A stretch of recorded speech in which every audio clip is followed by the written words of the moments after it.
Hello and welcome to the final of the midweek Champion of State Pennant. This is it, JT. We've got ourselves an epic tussle between City of Geelong and Gisborne and District. Obviously, City of Geelong representing the Geelong region, and Gisborne and District representing Ballarat Highlands. This is the first end. They've just completed a couple of trial ends. We are live from the Lorraine Myers v Gary Candy rink. This is Teresa Wiley leading off for Gary Candy. For the Gisborne and District side. Paulo Farrell in second. Graham Quaife is the third, and Gary Candy skipping. Lorraine has her husband, Sean, sorry, Jesus, wow. Right, I'm retiring. Sean Myers kicking off for us. And Jenny McLean as the second. Lance Kelly, Magoo as the third. And Lorraine skipping. Wow, I've just about caught my breath from the final game in the sectionals, JT, and here we are straight into the final. Yeah, that should be great. It was a good finish. As I was saying to Brad, our tech, that we were trying to relay what was going on in the green next to us. I was hard padding, talking to myself. Brad was bringing up all sorts of different camera angles. He had camera angles going to the side. He had a camera angle myself. I was copping it for saying that everyone could talk. I could talk about myself anyway. Exactly. From the punters at home. But no, we are set up for a great final. I'm pretty proud, an all-country final. Yeah, it's the second one in a row, mate. Yep. So these two teams, of course, the Geelong region also making the weekend final. St Pennant, Ocean Grove going down to South Bendigo in a thriller. So these guys from just up the road will be looking to make amends for their region mates in this final. And of course, Ballarat Highlands just down the road from Bendigo, Campaspe Goldfields as well. So where the South Bendigo club weekend pennant champions are from.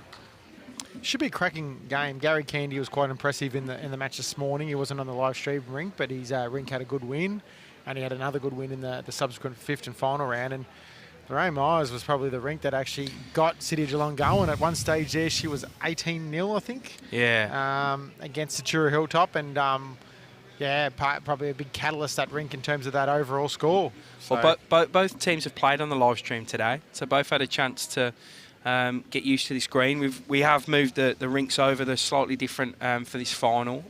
Rinks that haven't been played on, sort of half rinks, bits, all that sort of jazz. The two most impressive skips were Lorraine Myers and Gary Candy. So here we are.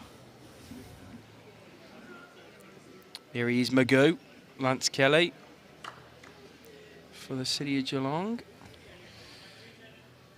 He's on the good bandwagon using aero bowls and shoes, Jimmy. Don't forget JT, hence a lot. Yes, I know they are our major partners. I know that, Jimmy. Of the Vic Open. It's just a bit wide on that one. These lads.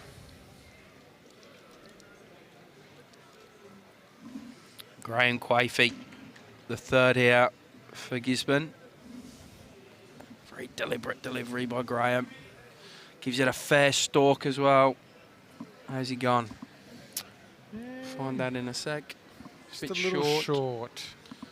As Brad is caught slipping.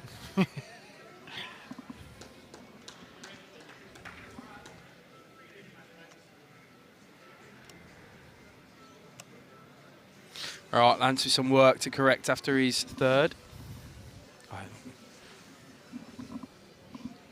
Still a bit wide again, JT. We have moved the rinks half a rink, Jimmy. So that shouldn't matter.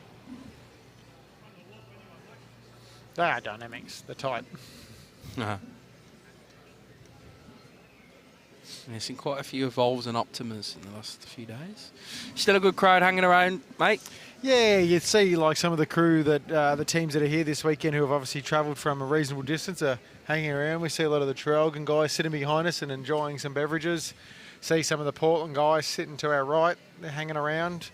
Looks like there's some Lakes guys floating around as well too. So good to see them all hang around.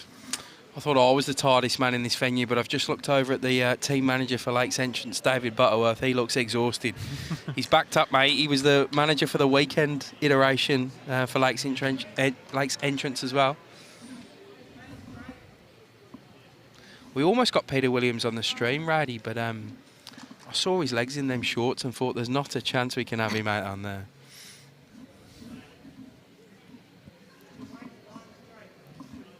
Rain speed was really nice then. It's just a little tight.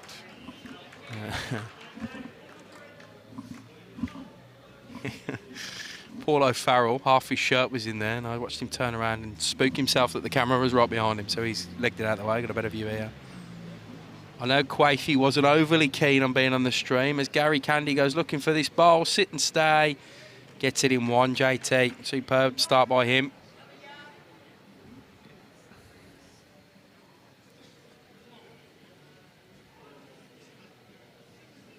Better country from Lorraine. Yeah, she's in the mix here, mate. Playing with her Optimas. Oh, she just needed a thinner edge off that.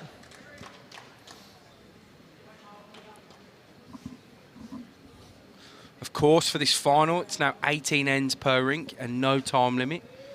It's for those playing at home.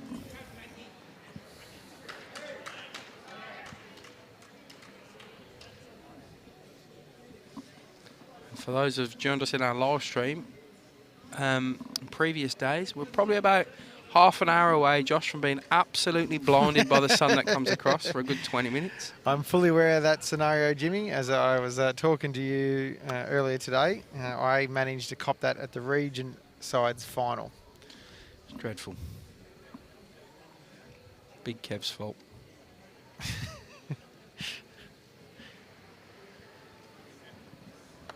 I might actually stand up then and pivot myself sideways. That'll be 2 to Gisborne, I think. Magoo, old Lance Kelly, picking another one of theirs up. He carries on his measuring game. I think that'll be 3, mate. Unless he's counting them out. Oh, it's a 3. Good start from Gary Candy and his crew. Gisborne.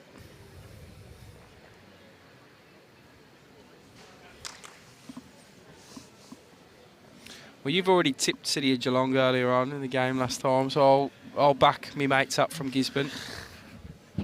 Teresa Wiley I know quite well. She's well, you actually tipped Lakes Entrance, let's face it, and you got it wrong. So if I come off and get the actual City Geelong making in the final, winning it, the title's mine. It's worth 1 point to you and half a point to me this final, is what we'll say. No, it's not. Come on. Kerry Gooley. Yeah, she's a ripper, actually.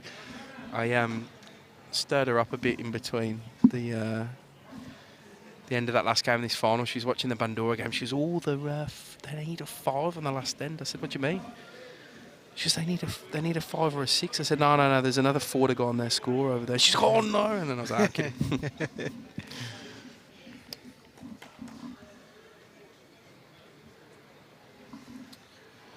Sean Myers with these conquests. Don't see that many Drake's Pride bowls about, do you? But I've seen a few the last few days. No, it's probably the least common bowl getting around.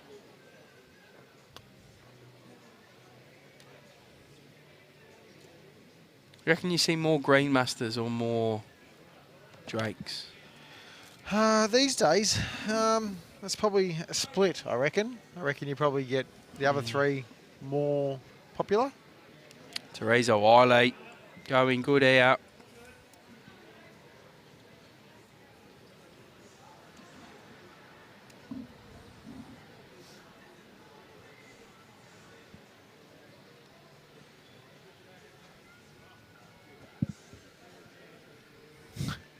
You're bopping your head right to this tune, JT. Yeah, it's a good song. Toto. Here you go, Sean. Oh, what a bowl that is, JT. He led exceptionally well that last match. He said that they weren't the live stream rink, but we sort of followed with interest based off their score, and he was a very big catalyst in terms of that big start by them.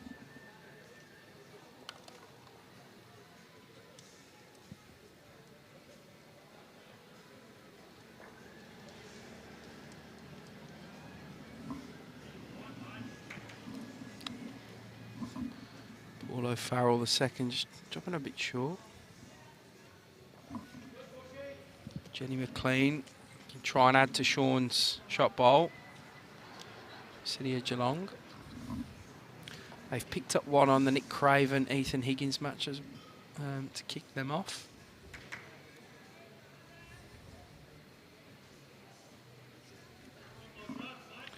And also a couple on the far rink for Kerry Gawley, so that'll even us up after the first lot of ends. 3 apiece.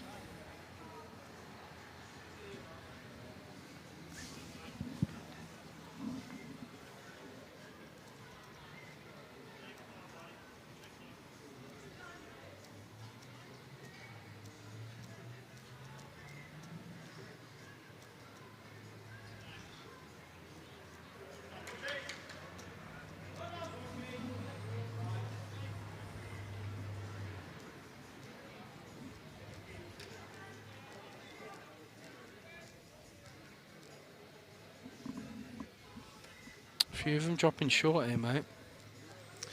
Yeah. It's not quite early and late enough, sorry, for the pace of the green change. It does slowly, kind of gets slower and wider. It's a weird one when that sun does disappear, but probably another hour away or so from that.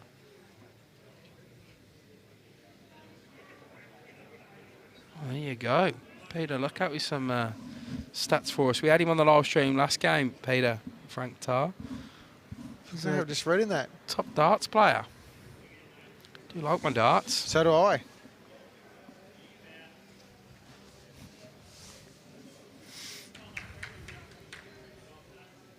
Not very good at it, but... No, horrible. I am horrific, but I do enjoy watching it. Watch the Premier League and all the big Opens and World Championships. Kind of where the BPL and UBC are trying to take a sport in that general direction. We still don't have the same atmosphere yet. Nah.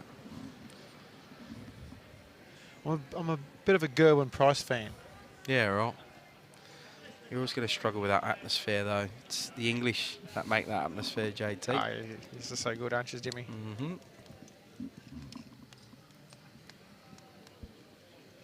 It's been going good going, Price. You probably wouldn't be able to understand him, though. He's not as bad as other Welshmen.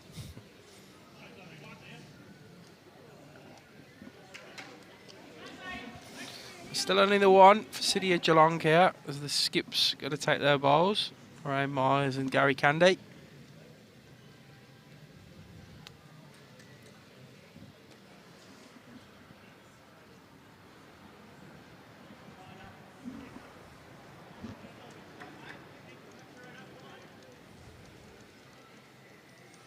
Little hum around the green, isn't there? Yeah. That bowl of Sean's is still hanging on, isn't it? Nothing's changed. It's going to be fairly tough for Gary to get to it, especially on that hand. I think he's almost better raking through Teresa's two bowls. The two maroons, yeah, I totally agree.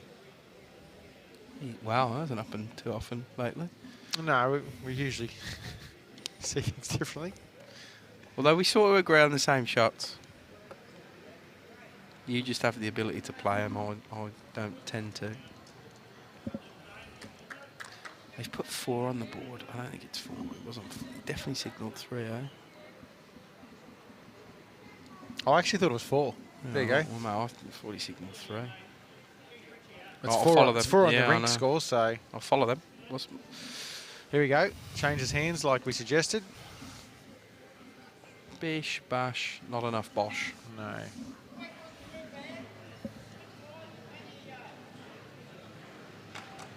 Very hard for even the rain to get another one in here. There's the police turn up.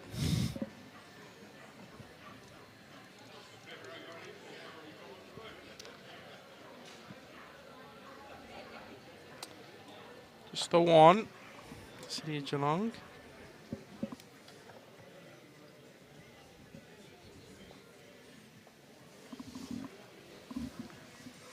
Steaming ahead in this rink. We're on the turn before the others and got the skips down there.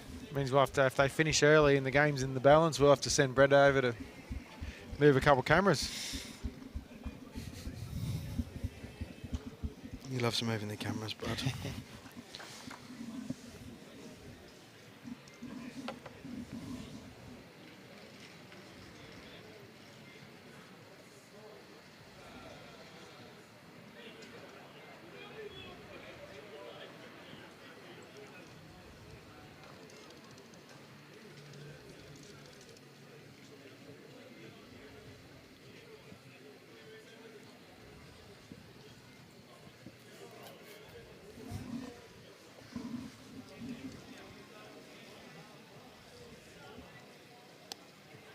Yeah, fair start by Sean again.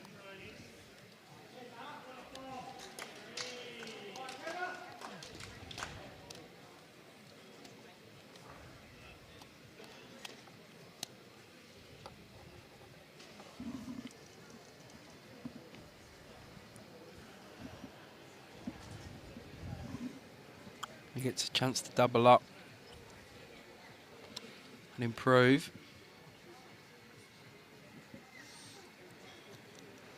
The leads and seconds have impacted the results in the games we've watched so far today. You know, the team, the rink that's had the better leads and seconds are the more consistent are the ones that are getting on top.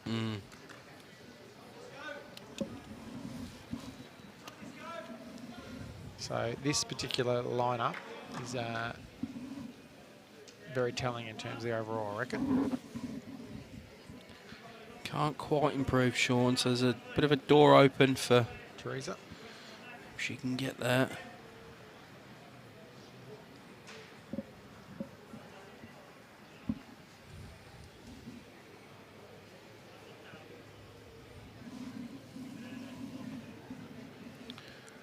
She can't, but she goes to a better home than where her first is.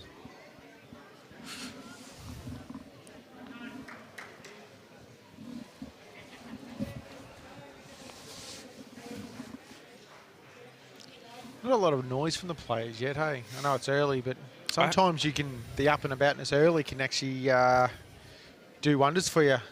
I actually felt there was a few nerves out there when I was walking around and having a bit of a chat. Pole there by Jenny McLean. Hey, Ray, you keeping well, pal? I believe so. I know there's been a meeting today. I wasn't in that meeting, obviously, but not that I am in them meetings, but I know there was a meeting, so possibly next week.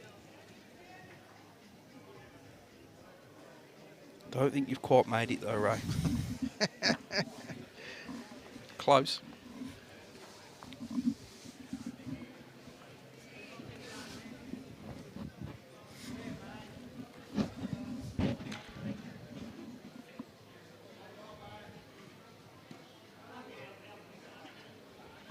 Two good bowls there by Jenny. She was going to get the trail there, but just coming under.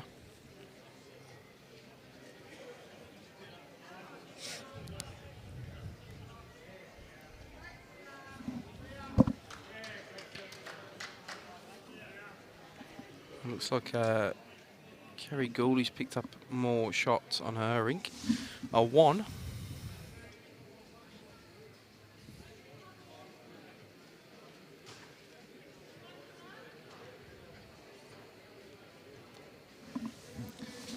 Ethan Higgins plays his last bowl down on his rink. Wait and see the result of that. Oh, he's got a jack move, and Terry Kelly gives him a massive round of applause, followed by a high five. I think Gisborne have scored there. 2 coming out of the count. And that'll be it. So 2 to Ethan Higgins next door. As Gisborne nudge in front at this early stage of this midweek Champion Estate Pennant final. I'm sure if today's been anything to go by, there'll be drama at some stage in this game. There were absolute tenderhooks during that last game. As Quaife goes pretty close to going bish bash and grabbing the shot. See Geelong still holding 1.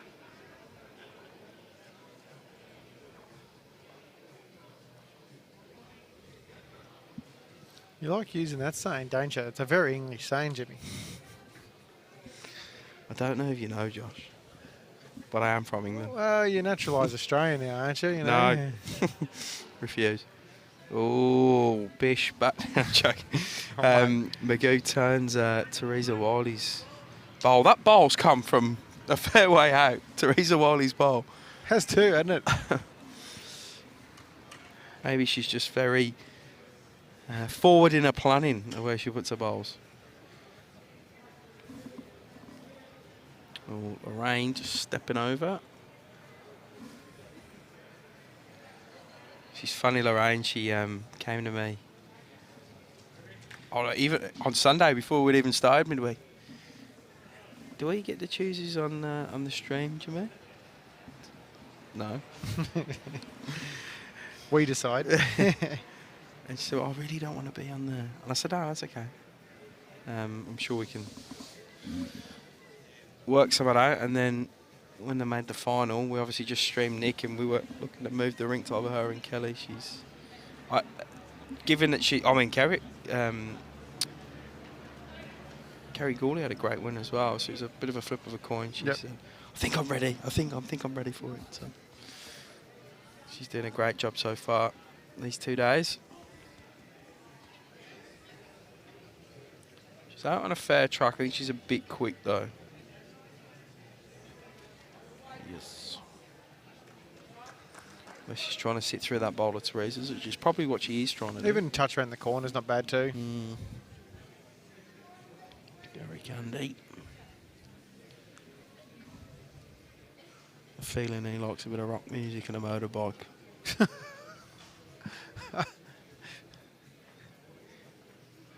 That's tender hooks, Chase, in my language, which is just incorrect English. That's what I specialise in. Damprids with a go, Geelong. Had some good support earlier. It'd be good to see how many Gisborne followers we've got out there. Has Lorraine, JT. Oh, very close. Knocks Lance's out as well. It was probably always going to jam that bowl. Probably the better result was trying to get to the jack. Ooh. Is Gary quick? Yeah. Gary. He doesn't want to do that. Oh, what have you done, mate?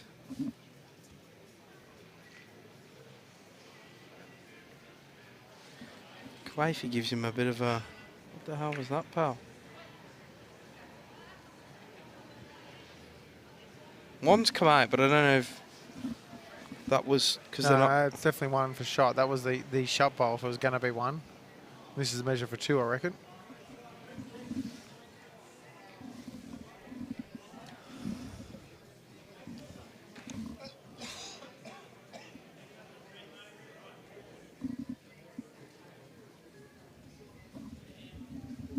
Two. Wow. It's an interesting choice of shot.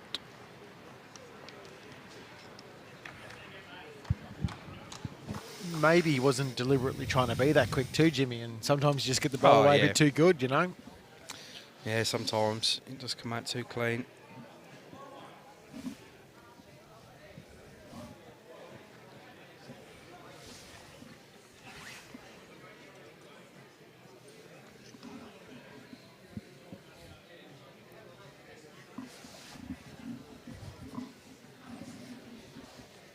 What else would you rather be doing on a Tuesday afternoon, JT? Watching some bowls, high quality. Settling before the evening sessions of the BPL. Kick off about 5, don't they normally? 5-ish, half 4? 4. Yeah, okay, a bit earlier. Because of the extra 2 teams now. Yep, correct. Looks like Gold Coast Hawks are up first up. Yeah, cool. Not that we're giving anybody any ammo to go and watch anything else.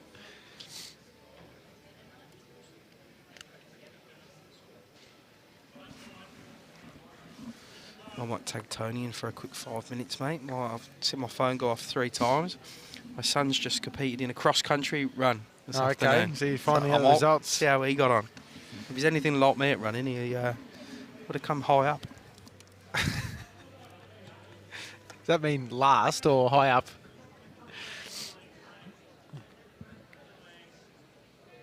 Handy correction there by Shaun Myers.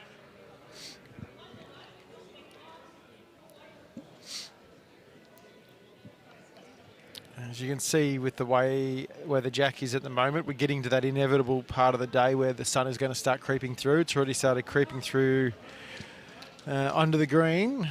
Probably 5, 10, 15 minutes away from it hitting us fiercely in the eyes, that sun. As Bowls Victoria CEO, Tony Sherrill, joins me in commentary. I was wondering why Jimmy got out, and that's why we're just getting towards that time when the sun comes in and blinds us. I actually thought it was, he told us he had to check a couple of phone calls and messages and things like that, but I reckon that's all a ruse now. Yeah, correct. And he had a few tears in his eyes, so obviously you're winning the battle of wits. Well, was there any doubt about that? Well, probably not, really, it is Jimmy. We've even had people comment today that I'm the brains of the outfit, you know, so. This is true. And the bowling ability, so. The only thing I can get wrong against him is tipping. And I even got that covered today because I tipped City of Geelong to make the final and he tipped Lakes Entrance, so. He hasn't been too good on his tips this weekend, Jimmy. Both midweek and weekend Pennant, he really battled. I out-tipped him quite comfortably. It's like as soon as you get him out of his comfort zone in Melbourne Premier, he's not much chop, you know. He's not a worldly person, you know, when it comes to the sport. This is true. Doesn't see much outside of the metro area, our lovely Jimmy. But we're seeing that today, Gisborne District up against City of Geelong. Nice close one, 7-6, only early days.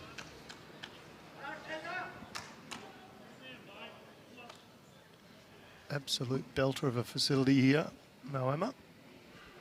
Glorious day, great standard of bowls, good fun to have by all.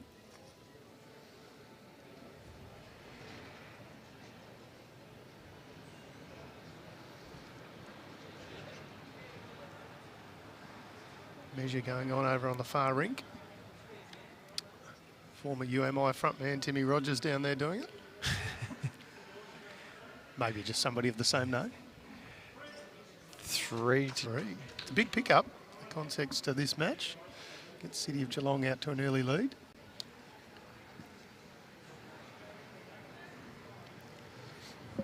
That rink was quite instrumental in City of Geelong securing the finals berth. Yep. They sure were.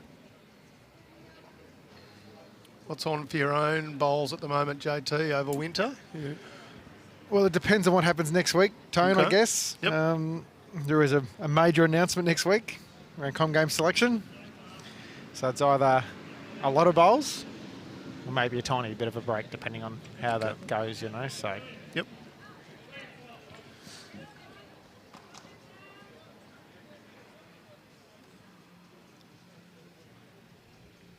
Seen a lot of family connection in among the rinks. Obviously, the Higgins, Ethan and Alan. Of course, Lorraine Myers here. Not the only Myers in a rink. No, husband Sean leads for her. Yep. And again the other day, JT, with three different family combinations in the one game. Don't click on any of those links that are put in by some Muppets who clearly have zero life.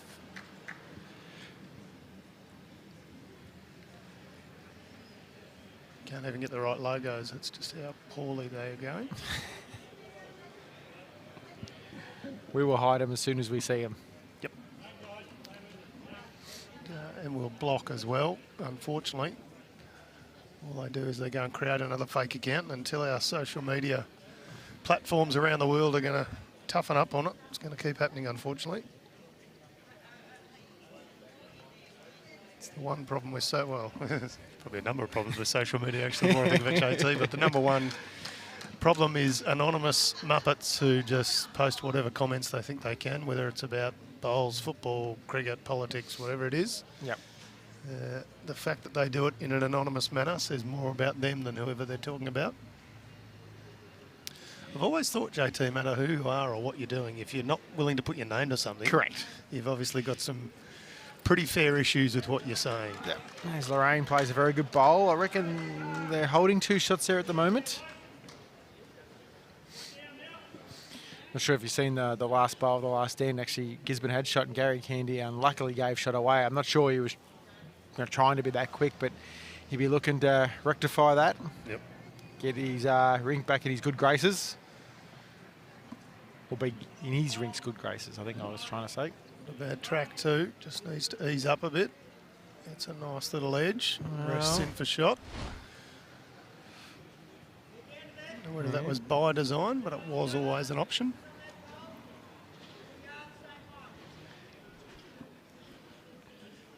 Mates with everyone, Andy.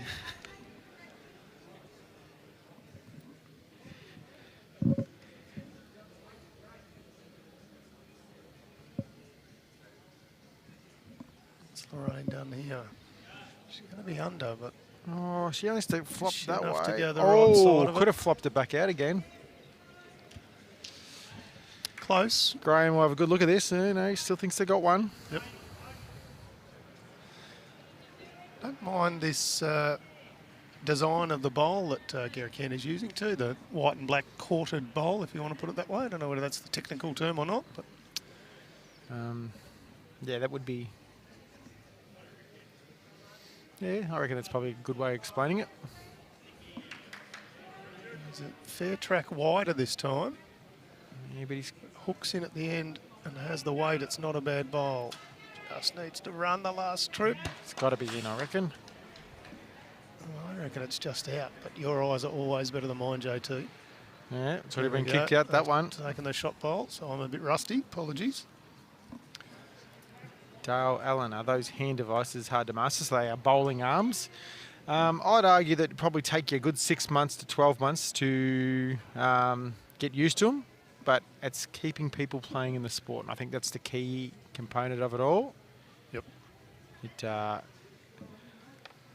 People get some ailments and some injuries and getting a little bit older and can't move the way they want to, and the bowling arm keeps them out there playing. So it is too. Well, we saw Phil Godkin out here on the... Well, we had Eagle Hawk being streamed. We didn't have his rink streamed, but he was one rink over yesterday, and of course he's a former state skipper. And due to a back issue, now uses a bowler's arm and uses it incredibly well, I might add. So, as you say, JT, if it keeps people in the game, then we're all for it.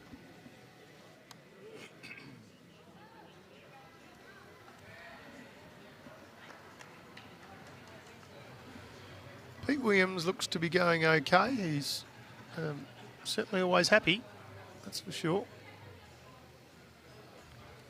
Watched him put a couple down in the last match, the last of the pool matches. He looked to be putting them down okay there. So,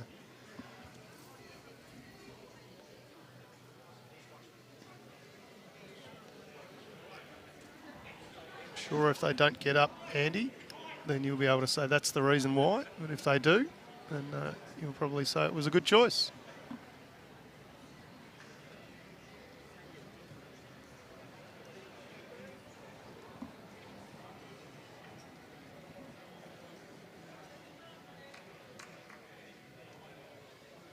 So while Jimmy's not here, JT, is there any opportunity you want to take just to dig in a little bit? I've been doing it to his face all day, Tane, so I'd much rather have more fun doing it to his face than behind his back, you know. So, well, don't waste it then.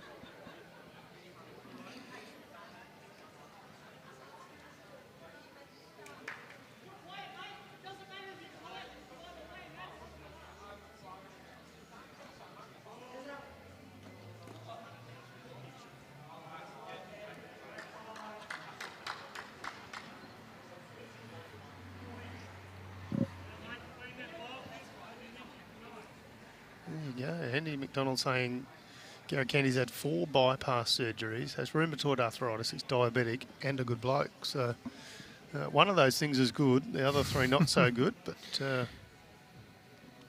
playing some solid bowls. Yeah, and we love to see that he's still out here playing a very competitive level, even with those 3 particular ailments. No doubt the sport of bowls helping him through all of the challenges he's faced.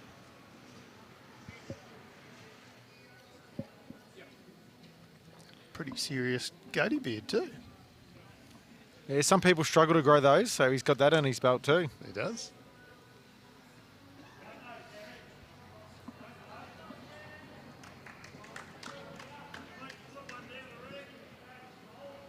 No one's really jumped on it yet on our streaming rink here yet this end, Tone. They're all around it without being right on it. Yeah, I don't know what you've observed today, JT, but in the last couple of days it seemed to be a little bit more difficult going this direction, away from the clubhouse. Okay. Yep.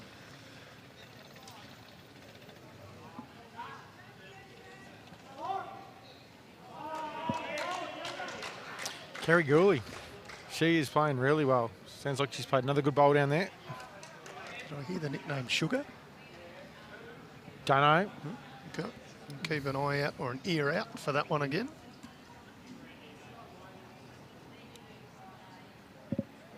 There you go, Shirley Hummel. Her husband gave bowls away for a couple of years.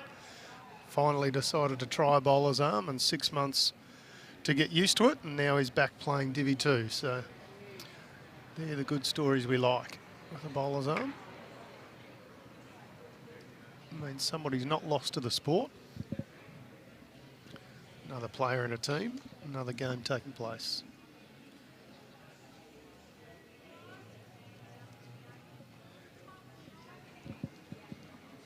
So a little wide there from Graham Quaife, I should say.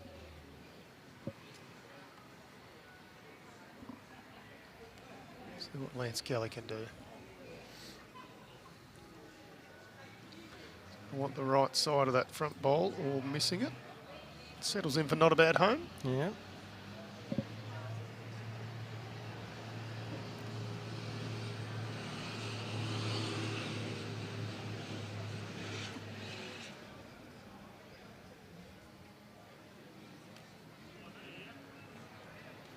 There we go. The nickname is Sugar. Thank you, Andy.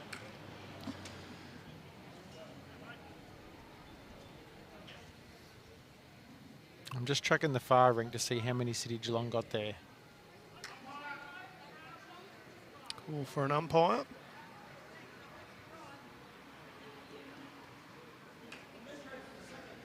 Neil Robin.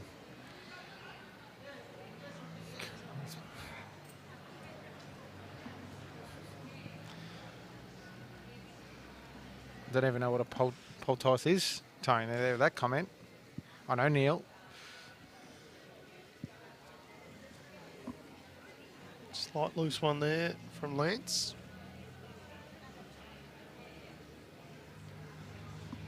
So Bobby Carlson, the ITO, our umpire here today, he's out. The laser measure can be a bit difficult in the sunlight. In full It sun, might be the hardest time to do it. Yep. What you can do in those instances, JT, is you just ask either a teammate or an opponent to just stand and create a shadow over the head, over the shot bowl, or wherever you're pointing the laser to, and it clears it up nicely.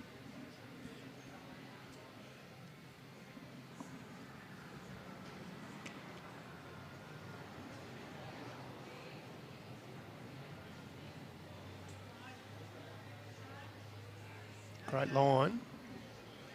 Gary Candy, the Candy Man. So 1.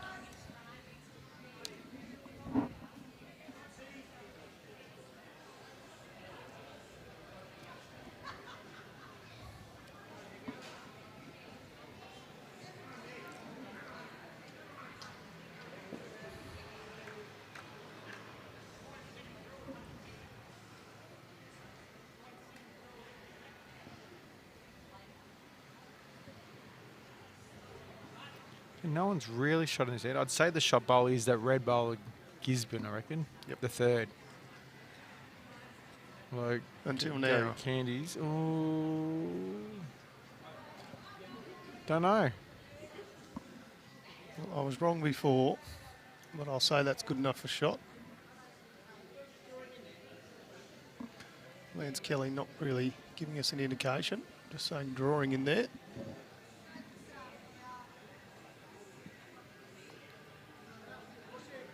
Right. Lane's tight.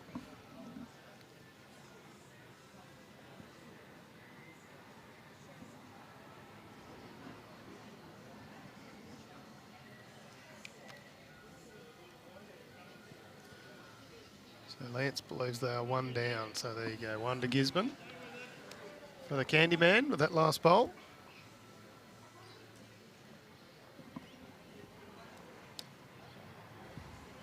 And there we see Teresa Wiley on the mat using a Henselite XG. Henselite, of course, being proud supporters of Bowls Victoria, assisting us to bring the Victorian Open later this year in November, 18 to 25, back to the Goulburn Valley area after a 2-year hiatus due to government-imposed lockdowns. Promises to be an absolute hoot. Get your entries in once they open in July of this year. Look forward to seeing you all there in the Goulburn Valley for the final Victorian Open in that particular area.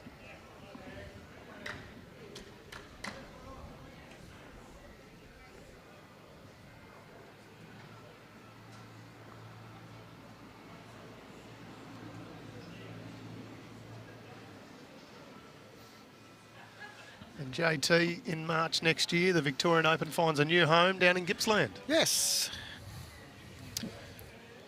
Different time of the year and Yep. Yeah. different part of the state. Should be good fun. I know many people down that way have been crying out for a big bowls event down their way.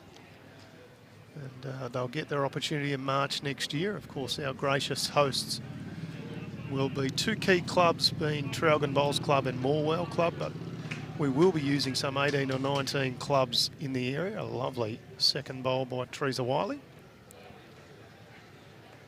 And JT, the prize money will be doubled. The schedule's going to have a couple of extra things on it. There'll be a real twinkle down there in Gippsland. I like the idea of the double prize money, Tone. I thought you might.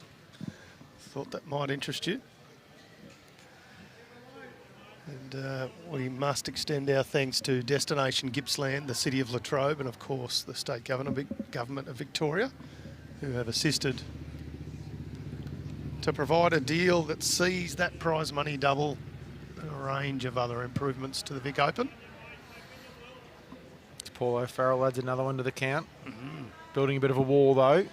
Yeah, something to sit on. Humpty Dumpty style. And I believe Ethan Higgins got 3 on that last end. We'll start to tighten things up a little bit. We'll be level pegging. That's correct.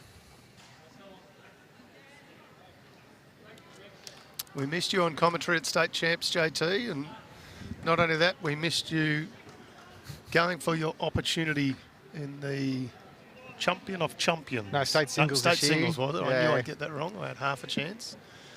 Get it wrong more often than not.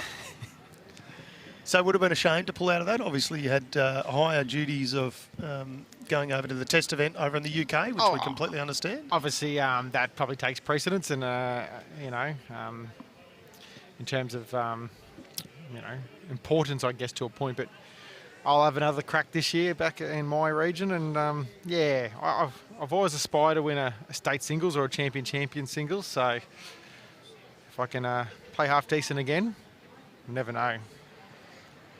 Yeah, well, you will get your opportunity again, I'm sure.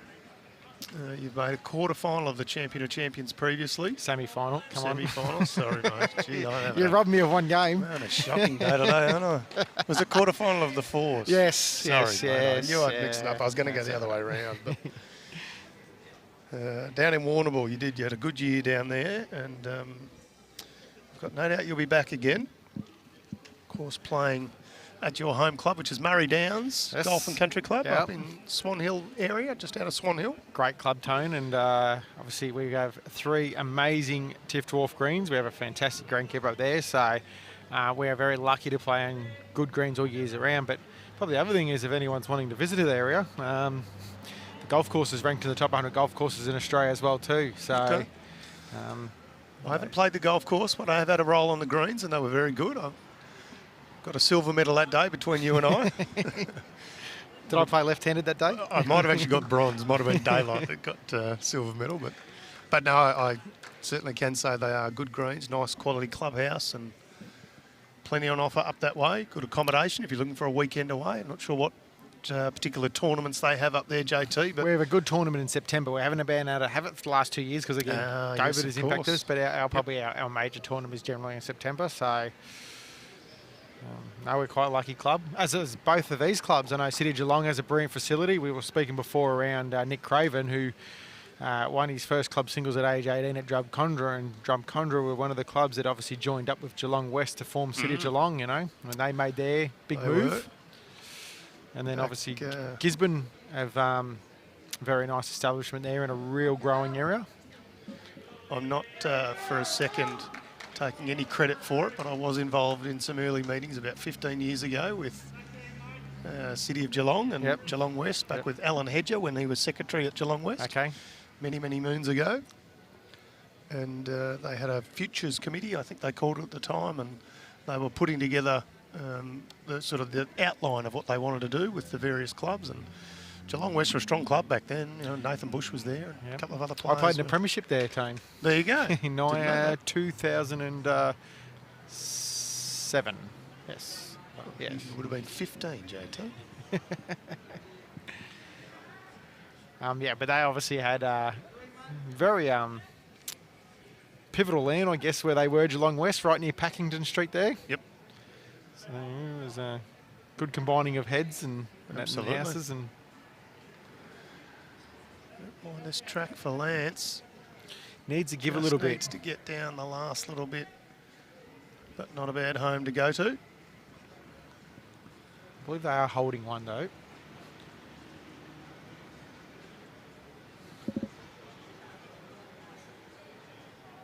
And of course, Gisborne and District have an area that is expanding by the second. Yep. Should drive. For those who ever take the drive from sort of Bendigo through to Melbourne or wherever you like, you go past Gisborne. There's New Gisborne and Gisborne. Yeah. And it's almost joined up to Sunbury. And Sunbury's almost joined up to Melbourne. So good future for Gisborne and District Bowls Club. Another one for Kerry Gooley.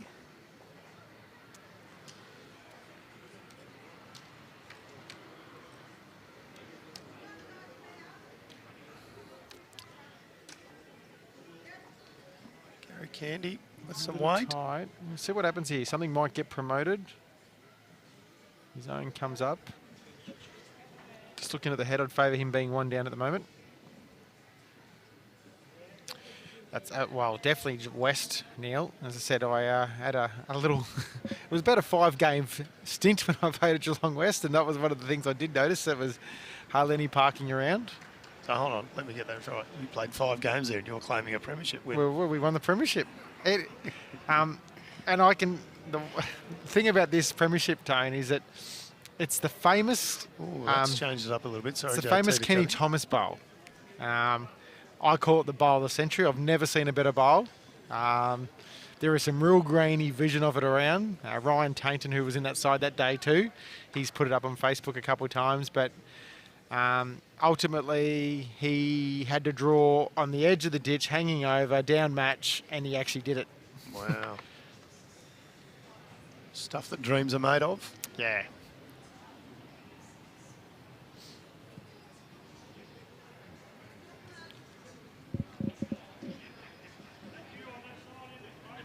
Yeah, Mickey West, he was involved in that game too. He was even in that rink, as was Lance Magoo-Kelly.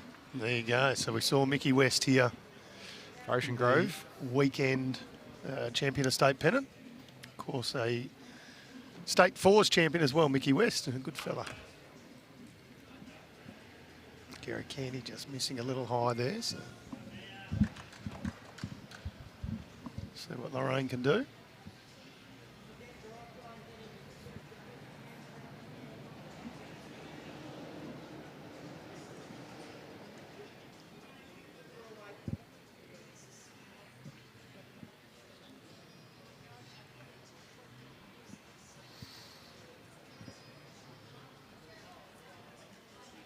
Yeah, it'd be interesting what Lorraine's going to try and do there, because it's not an easy path in to add another. Nope. And the last thing she wanted to do was obviously give it away, which she didn't. That's if our eyes are right in saying that they've got one. Sean's grabbed the mat. Mickey West played third to Ken Thomas that year. So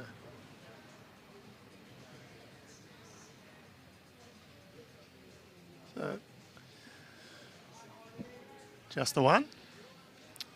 City of Geelong takes one more. They break the deadlock, 13-12. We've played now 15-12, I reckon, Tone. 14-12, my bad. It's all good. I thought they'd updated the board already. 14-12, so very close one here, JT. I didn't see what Ethan's rink got then.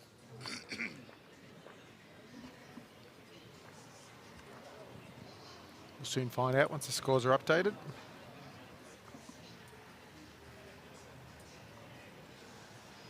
Clicker in hand now. 1, 2. 2. So all square again. There we go. Can't break this deadlock. Stays like this for the rest of the game. We'll be in for good viewing. Yep. We know how to pick the close ones.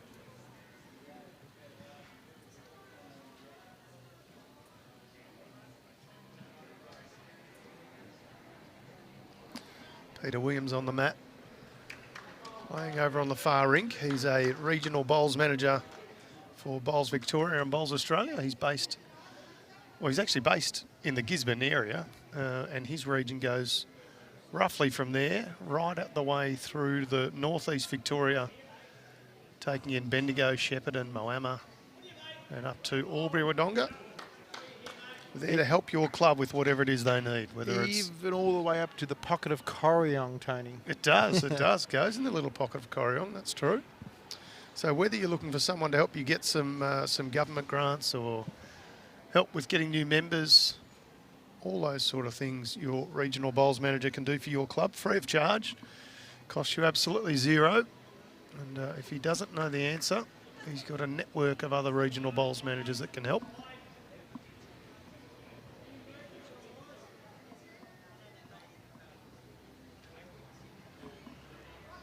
What Teresa can do with her second.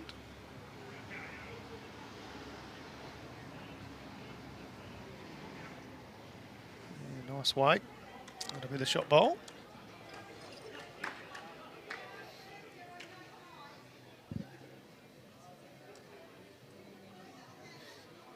You don't see many purple uniforms, Tone. We talked about this a bit earlier, but I just having a look here and going, yeah, it's not an often a colour you see. No, that is true.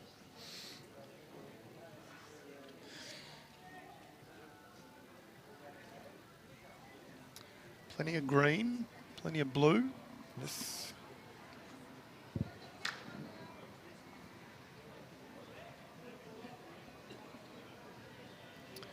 So Paul O'Farrell now using a Henselite XG. Sort of a lightish green colour, size 4.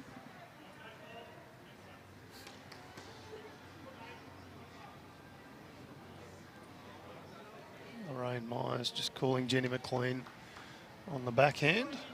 She's using a Drake's Pride Conquest. It's a purpley sort of colour. Lorraine just moves out of shot.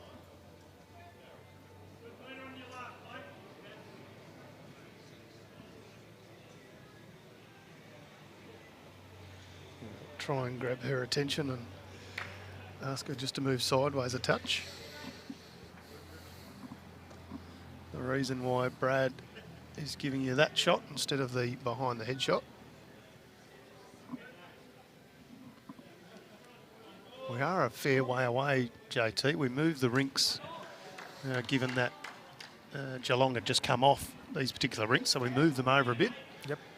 Which means us trying to get their attention. We're not exactly in their eye line, so we don't have as much success as we used to. Now, Darko was another member of that team that played with Kenny Thomas that day as well. He just sent a photo of our team photo in the to messenger to me. So please show. It's a bit of a grainy photo, but there's some pretty good names in that photo. Said Travis Kelly was a one-time state under-25 player. Lance McKelly's out here today. Kenny Thomas played probably close to 300 games in Victoria, if not more. Are they related, Lance and... No, I actually don't know. Travis's father, Michael Kelly, is yeah, the correct. Well, president, I think, of the region. Mick was in that side. There you go. Darko, Ryan Tate, and Mickey West. Nathan Bush, Lee McIlvaney, who's played for the state. Yeah. It's a solid side. Still playing for the state, Nathan Bush and Lee McIlvaney. Nathan's unavailable now these days because of work. Right now, but the last match Last time he played, play, yes, yep, correct, yep. Nice shot bowl in there by Lance Kelly, man we're talking of. So yeah, we had and I blew in for 5 games and I stepped off a plane from Liverpool over in the UK for 18 months and walked into a premiership. Not a bad way to come back. I don't know. Yep, some poor bugger missed out. JT just strolled in, chest to bounds. Said, I'm here, you're out. Well, I actually had to play 2 games in Division 3 first time. That was a bit of an unknown for me at the time. What about Smiler Elliott? Craig Elliott, I'm assuming Is that's who he's talking about. Craig Elliott actually played for Highton back then. Right. So he was wasn't our opposition on the grand final day, but he was definitely opposition in that season. Played against Craig Elliott in the Australian Open one year in a pairs match. Might have been... I was going to say it was Stevie Sullivan leading for him, but it might not have been Stevie Sullivan the more I think of it. Steve somebody. It'll come to me. Might have got a silver medal that day too, actually, the more I think of it. We're far off. It's a common theme for you, Tane. Thank goodness for 2-horse races, though. I like this track. Does it have the legs? Just shy, I reckon. They are still holding.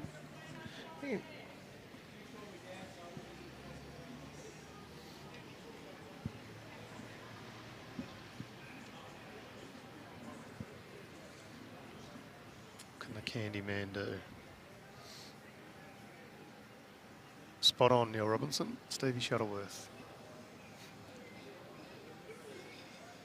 Well, Shuffy was in that side too. We're just talking about... It's no wonder I got a silver medal there, just quietly. We had a good day though. That was at Mermaid Beach. Actually with Bobby Carlson. There you go, over there umpiring today. How's Lorraine going? She needs to stay off that red. She had great weight.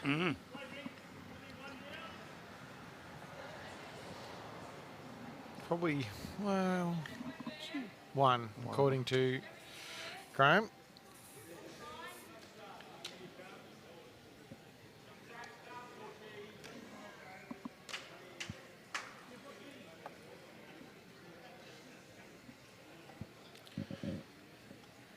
Sun's not far away from that. We should probably, you know what I'm going to do? I'm going to tag out just as a hit. So I'm going to tag Jimmy in, Tone. I'm going to get clever about this. Oh, narrowly missing the jack. Had the opportunity to use the wing bowl. So 1 to Lorraine Myers' rink. Yep, we see this coming in. Was not far off. Touch full of contact. And that was going to stay in the count. Nonetheless, that's 1 more to Geelong.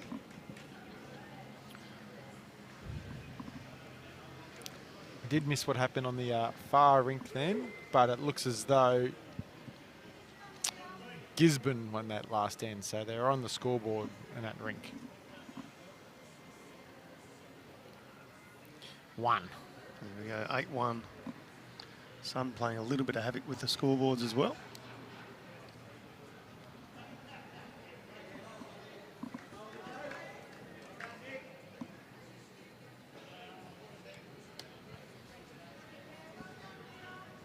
Great opening bowl here. Maybe not quite a little kiss on the jack, but very close to it.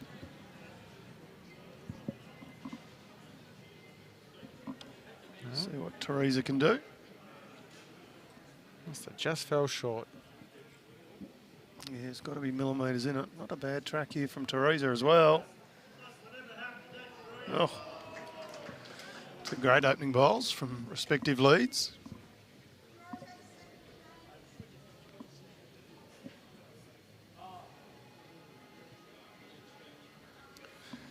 See how good Sean's memory is. He's changing hands. Not a very good memory then. Obviously called to change hands by his skipper. He's actually probably played a pretty good bowl here, finishing good home. Can't argue with that. One on and one behind.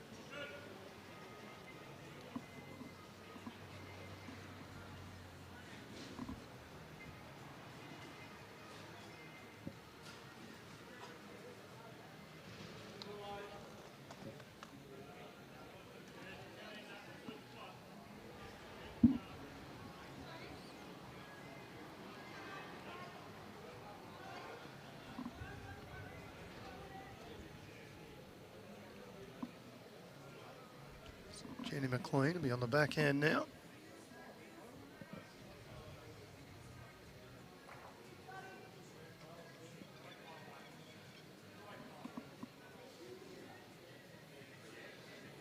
Just a little under.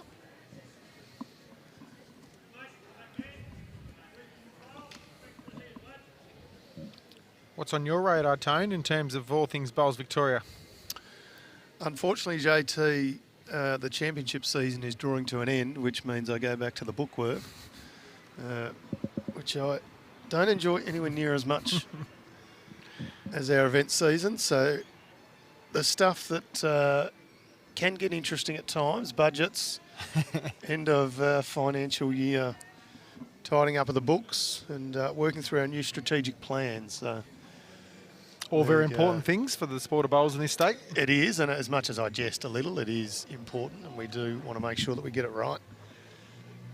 So a bit of that sort of stuff, and then we start to work through the off-season and make any necessary amendments to conditions of play and a bit of planning, a bit of calendar planning, and some new events and some changes to a few things here and there, always looking to improve. Long held the belief that if you're going to sit still, you're going to fall behind. So we've got to keep making subtle improvements as we go along. And, looking for a few new events, including our pre-season nines. We're looking at some night pennant competitions, some winter pennant competitions, all those sorts of things are all on the table at the moment. So, in all areas should be exploring these things too, Tone, you know, regardless. Yeah. You know, obviously country regions have these opportunities as well too, so. Yeah, absolutely. When we look at the changing face of today's society, whether good or bad, it isn't what it used to be. There's Lance Kelly just asking Gary Candy to move away from the peg so he can get his line. Yeah, look, it isn't what it used to be, JT, when it was as simple as everybody worked Monday to Friday and maybe the odd Saturday morning, and we played bowls Saturday afternoon or Tuesday if we were playing midweek. There are a lot of people who, for whatever reason, can't make it for those time frames, whether through work or family commitments or whatever it may be. So we need to offer competitions that suit them as opposed to expecting people to fit in around us. Exactly. I think some clubs do it incredibly well and others probably still have a little bit to learn. Needs to dodge this front bowl here. Not quite. So just took a little too much off for Graham Quaife.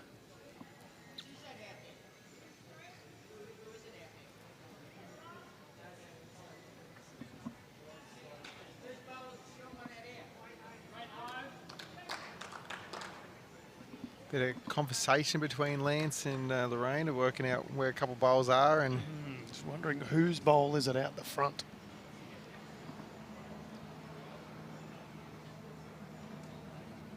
Of course, was the opening bowl of Jenny McLean. Lance is just around. Yeah, nice bowl, nice effort. Still shot to Sean Myers. Lance was unable to add one. Does have third shot now as well.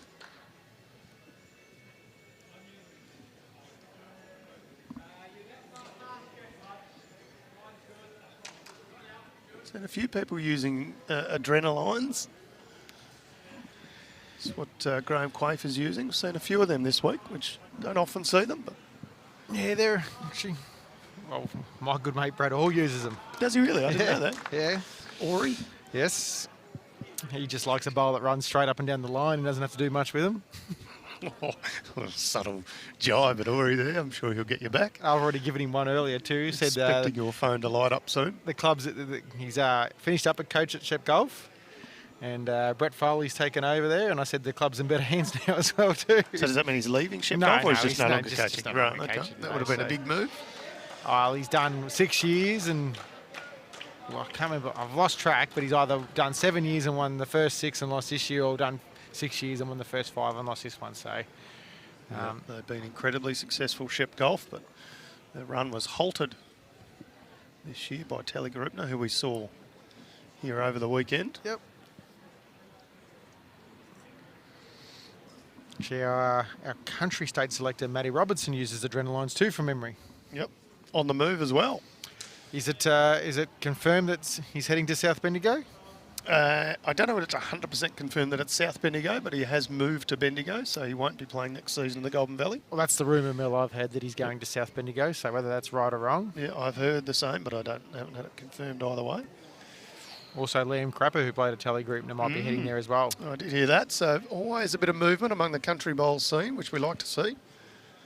The male is Brody Harker, might be making a move back home, or may have made it already. Back to the region. He's, well, again, I'm not sure if this is 100% confirmed, and I know Rowdy's been floating around on the stream today. He might confirm this, but I do believe he might be going to Barham.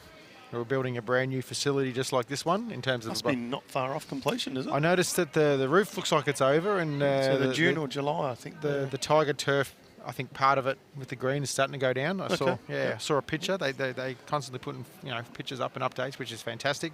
Yep, smells like June to me then. Another nice part of the world up there in Barham if you get the opportunity to head up that way. Nice bowls club, nice part of the world actually. Barham Kundruk. Kundruk being the Victorian side of the river, and Barham just over on the New South Wales side.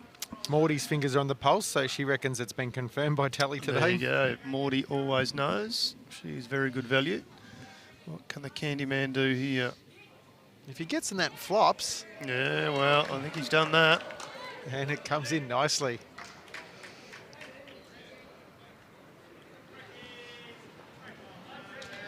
Is it 1, I assume? Yes, Sean Myers had second shot, so that'll be 1 to Gisborne and District. Looking for a shorter end here. They've pulled the mat up slightly, and Gary Candy took a few paces forward. Said, put it right here, please. Just going to have a little look at this. I favour Lorraine Myers. Says, hold on, I want to check what's going on here. 3, 4, 5 paces.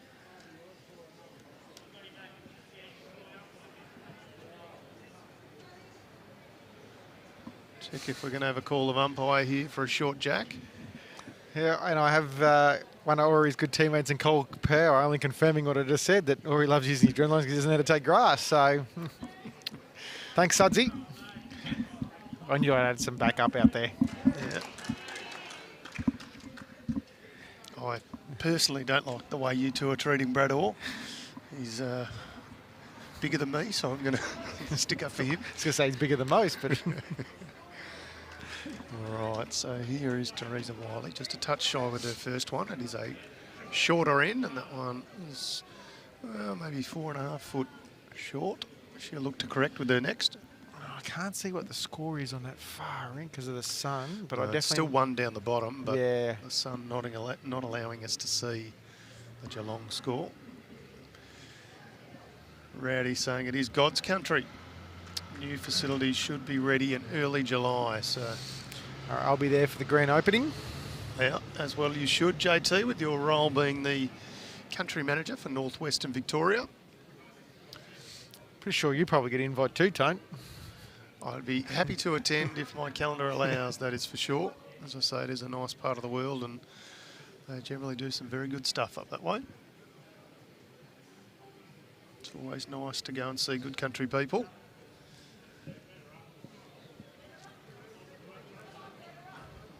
Slightly better weight here from Teresa Wiley, nestling in beautifully just behind the jack.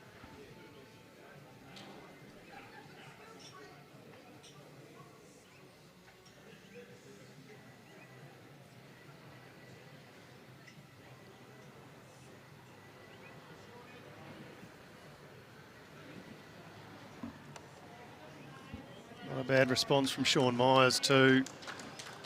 About as close as it gets without actually touching. I don't believe it touched, although Lorraine Myers is getting the chalk out and taking the cap off, so there must have been a little feather. She marks that bowl as a toucher. I think it's a 9. Okay. On the far end. Don't quote me on that, and we can always change it. We can amend it later if we need to, but that breaks the deadlock. 17-16 in favour of the city of Geelong.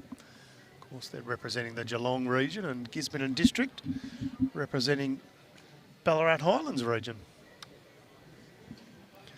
Lovely Pat Schramm is in the house, Bowls Victoria Deputy President.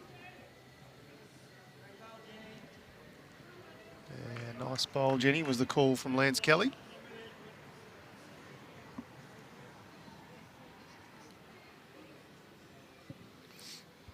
See what Paul O'Farrell can do. He's going to need to hurry.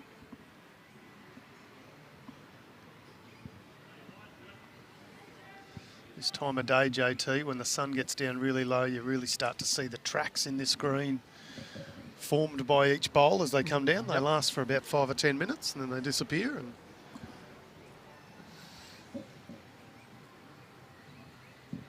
they do become quite obvious as this light gets low.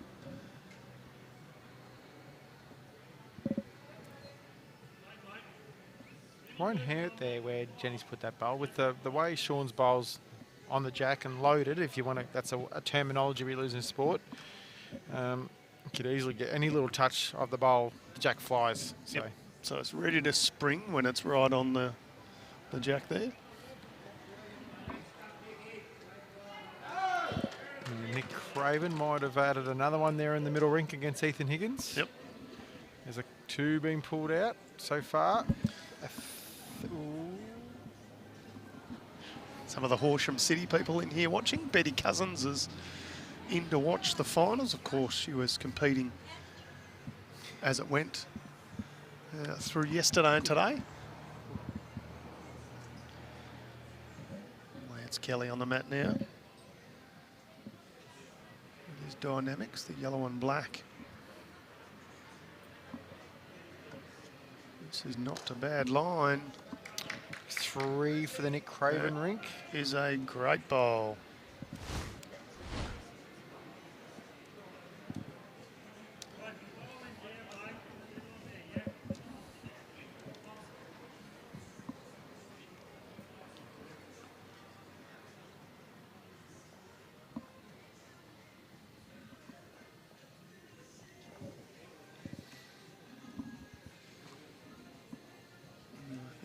Quaife is going to cut the head there, so might have pushed done enough for second shot. Say, might have pushed it in potentially. Yeah, almost did. Lorraine's saying they've still got 2. Yep. Oh, sorry, mate. I'll kick you under the desk. Did a little do-si-do that one, and do-si-doed out the wrong side. Jimmy says, shot Magoo. I should say, JT, this jack is loaded, so Lance Kelly comes in. He's going to want to not hit it. Saying that, it's probably not the easiest to get to either, you know, so. Yeah, with a bit of front traffic. If it does spring, it's going to head roughly in that direction, so if it doesn't block into the first of the Lance Kelly bowls. No, I think it's passing down that. the line I reckon a little it's bit. going down more the line. Yep, which is why that second Lance Kelly bowl is in not a bad home. Even the 2 back ones are actually good bowls for the Geelong team. Yep. Here comes that sun. Jimmy, where are you? He's hiding.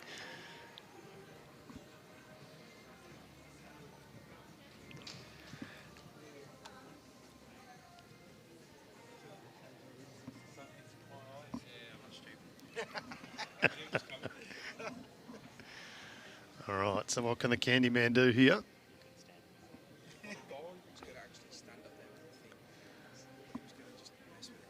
Bowl is on the way.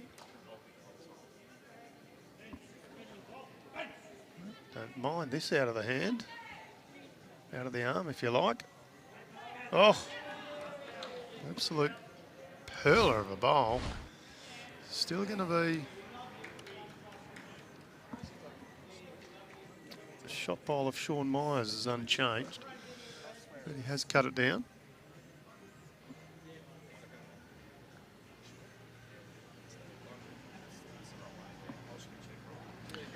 See what Lorraine Myers can do here. She's going around the back. Well, maybe not around the back, but she's going wide enough. She's not going to give the shot away.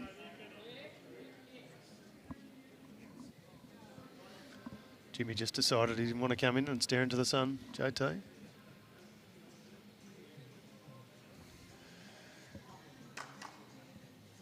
Candyman, Gary Candy, played a ripper with his first. And this one is not too dissimilar. Oh, harsh. A little touch, a little whisker further. May have done some damage, and they're going to put it in your pocket. So she won't bowl this last ball. That's not a big foot fault for those with an eagle eye. So what was the score there, Tone? That was 1 to Geelong.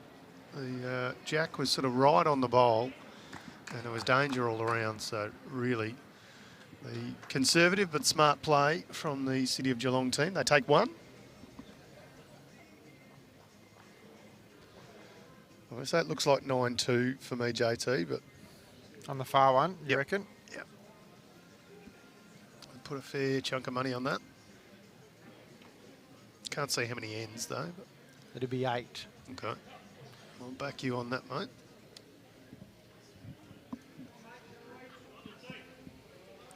Jackie's on the tee was the call from Gary Candy. It's time to stand up and dodge Squint and a little of this sun. It does get really hard, JT, but the good news is it only lasts for about 10-15 minutes, and then we are rewarded with getting cold. There we go. Great. This is Sean. This is the way he played the last game. He led exceptionally well.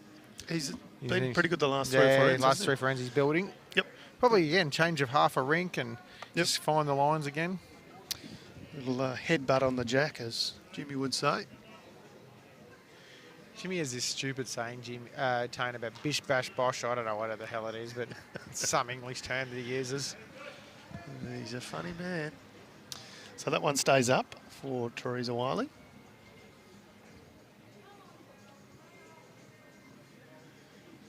Actually just seeing Jimmy do a bit of physical work for the first time.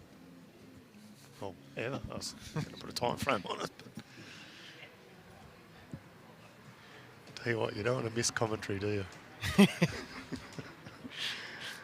Yeah, you got some stick earlier too. I'd imagine. I didn't hear any of it, so if I didn't hear it, it didn't happen. So Sean Myers just a touch short. It was very good with his first toucher that took the jack back slightly, and the next one was a touch short.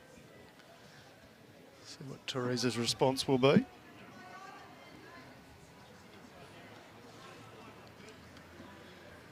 Well, it's looking pretty good to me. Just needs to hurry this last little bit. The line was very good. Unfortunately, just pulling up a touch short. Will we notice much of a change in this green, JT, when the sun goes down? It's been known to change pace based off temperature, you know. If you use the BPL as a bit of an example, you know, they say green gets quicker at night when they're playing there, so... Yep. 2 very handy bowls on the next rink over. They're Ian Balls from Gisborne. Splice, yeah, right around the jack. So well done to Ian Ball.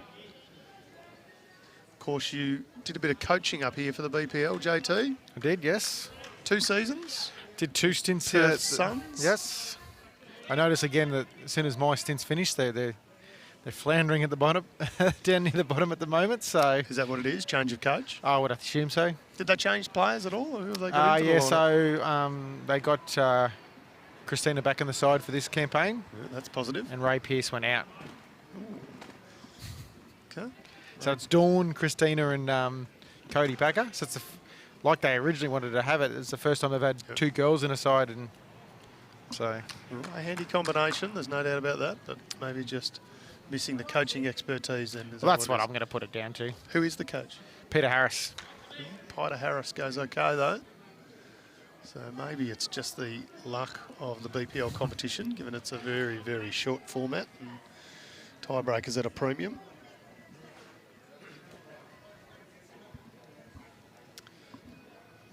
So, Paulo Farrell not quite finding it with his first. He's got much more weight on this one. He's going to collect nothing and go through the gap and into the drink. So there you go. I thought he was going to run into some bowls there, but particularly the bowl of Sean Myers, but just cut under that into the drink. Lance Kelly struggling to see on the mat too, so.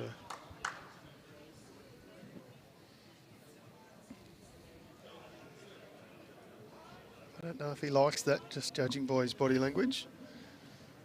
Just probably running a little bit. Yeah. The line was a problem. It's going to actually stay up, so just sort of, you see it hit the lip on the bank here. There is a bit of a lip on the ditch there. Puts it in reverse. We've seen that a few times over those last 4 days. Which the good news for Lance Kelly is that it stayed up. Yeah, we'll see what Graham Quaife can do.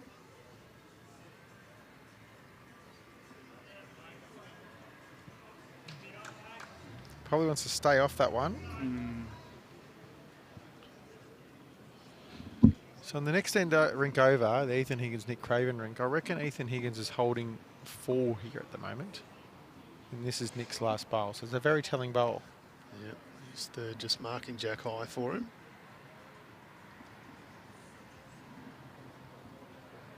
He's coming in pretty hot too, isn't he? Doesn't matter when you're going to... Oh, no, he's that just ball fell taken over. The edge of the shot ball.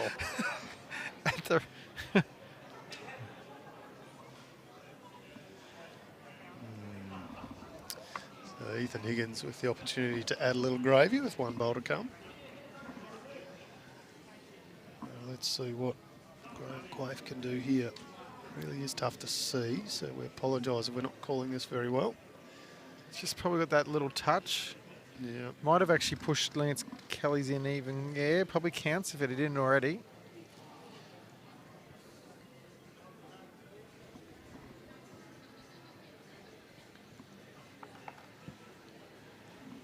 So Lance Kelly, Sean Myers. Yep, and that one's Jenny McLean's. McLean's. Yep, so there's 3. 3, I reckon, at this stage to the city of Geelong.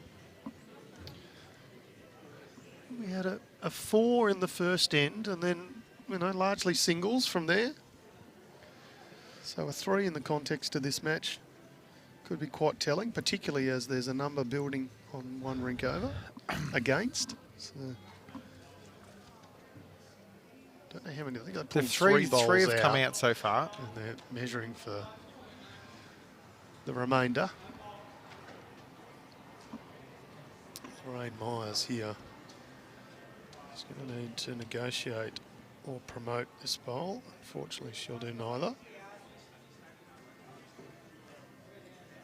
3. There we go. So 3 picked up by Gisborne and District. Puts them in front for the first time since I've been sitting here, JT. Yeah, with this head here, we're watching. Might give him back 3 the other way unless Gary Candy can put a stop to it. He's not far away. Yeah, this is a good effort. Doesn't want to go through the Needs to hole. Still got a couple. Sure. A favour he's taken 1 out. The bowl of Lance Kelly, but I think there's probably still 2 in there. See what Lorraine Myers can do. She looked down at the ground after that one, as if to say she's not overly happy, but It's not on terrible. the track, so I'm not sure why she wasn't It's too just happy. probably just lacking a little bit of weight. Just another 3 or 4 inches and it would have been in the count.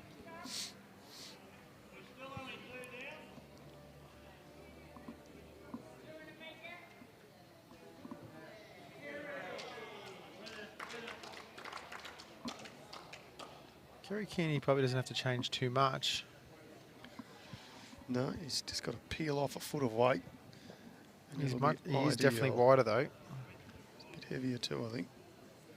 So no change from that. So we'll see if it was 2, which was our prediction earlier.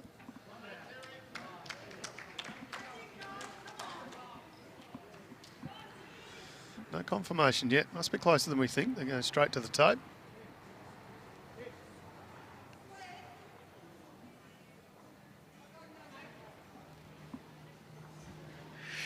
I reckon the over-under that sun's probably 5 minutes, Tone, now. Yep.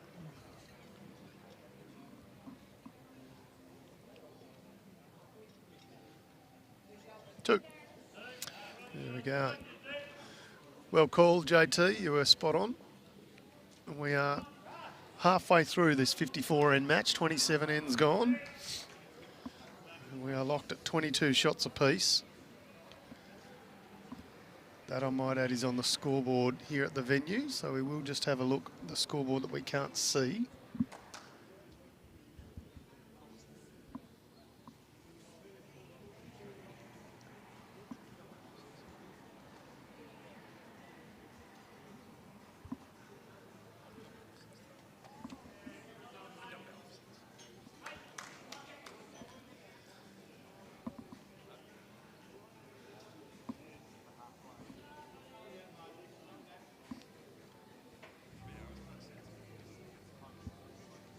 Lovely opening bowl again by Sean Myers.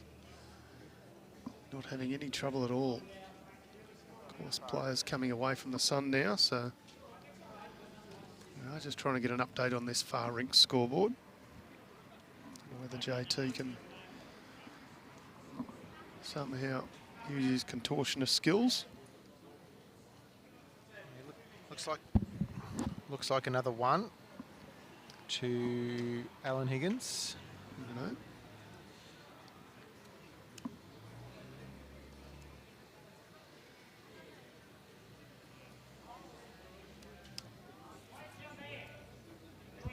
Game is all tied again.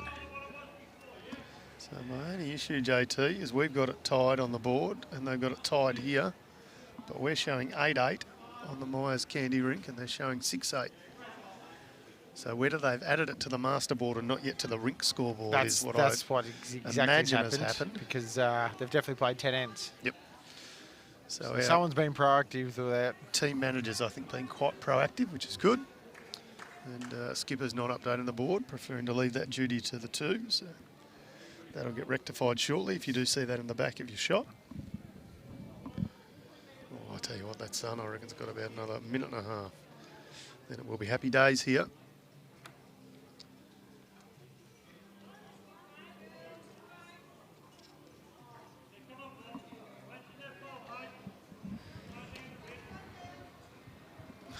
Every time I move my hand, I think it's gone. Get a little further blinded.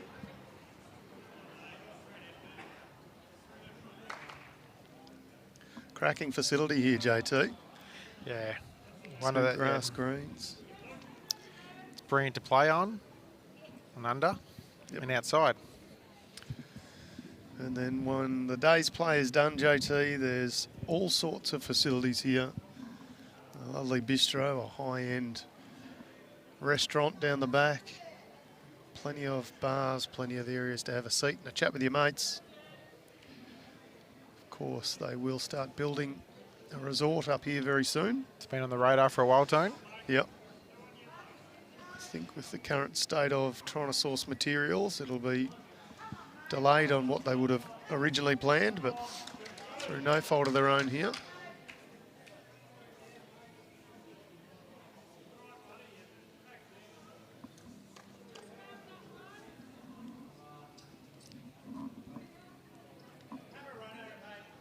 I feel like I'm practicing my dance moves. With my hand up trying to shield the sun.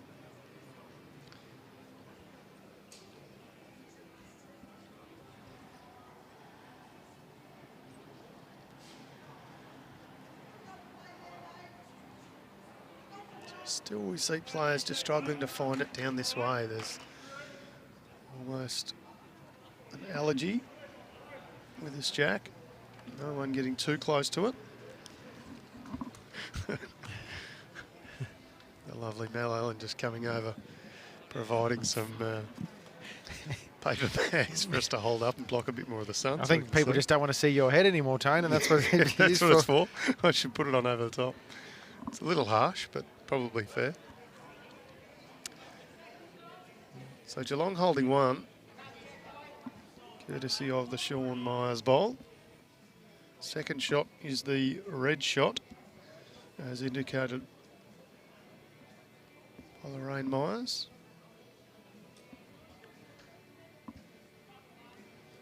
Have to somehow get out to these players and just remind them about the cameras. Oh, there we go. 2 in there, so well used by Lance Kelly.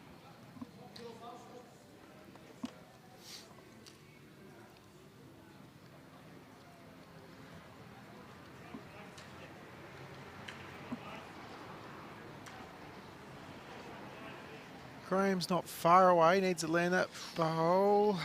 Yeah, Gary Canny puts his finger up, claim shot. There we go. Now he's having a look at it though. We'll see if he now says it. He might have went early.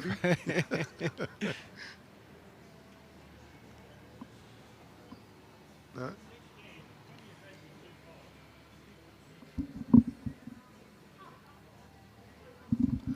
Couldn't quite hear what Gary Canny said there, so we're going to assume that he was correct with his first call and that it's Juan to Gisborne District at the crossover. There we go. That sun all but disappeared behind the buildings. Yeah, that's good. Still plenty of daylight outside. We were. And you watched Jimmy slide back in a commentary then? You know, he won't be far away now. That's if he hasn't just had a little nap over there on the couch. Right, so no change for Lorraine there. Needs to be a touch narrower. Try and sit that shot bowl out. She can make 3 if she's good enough.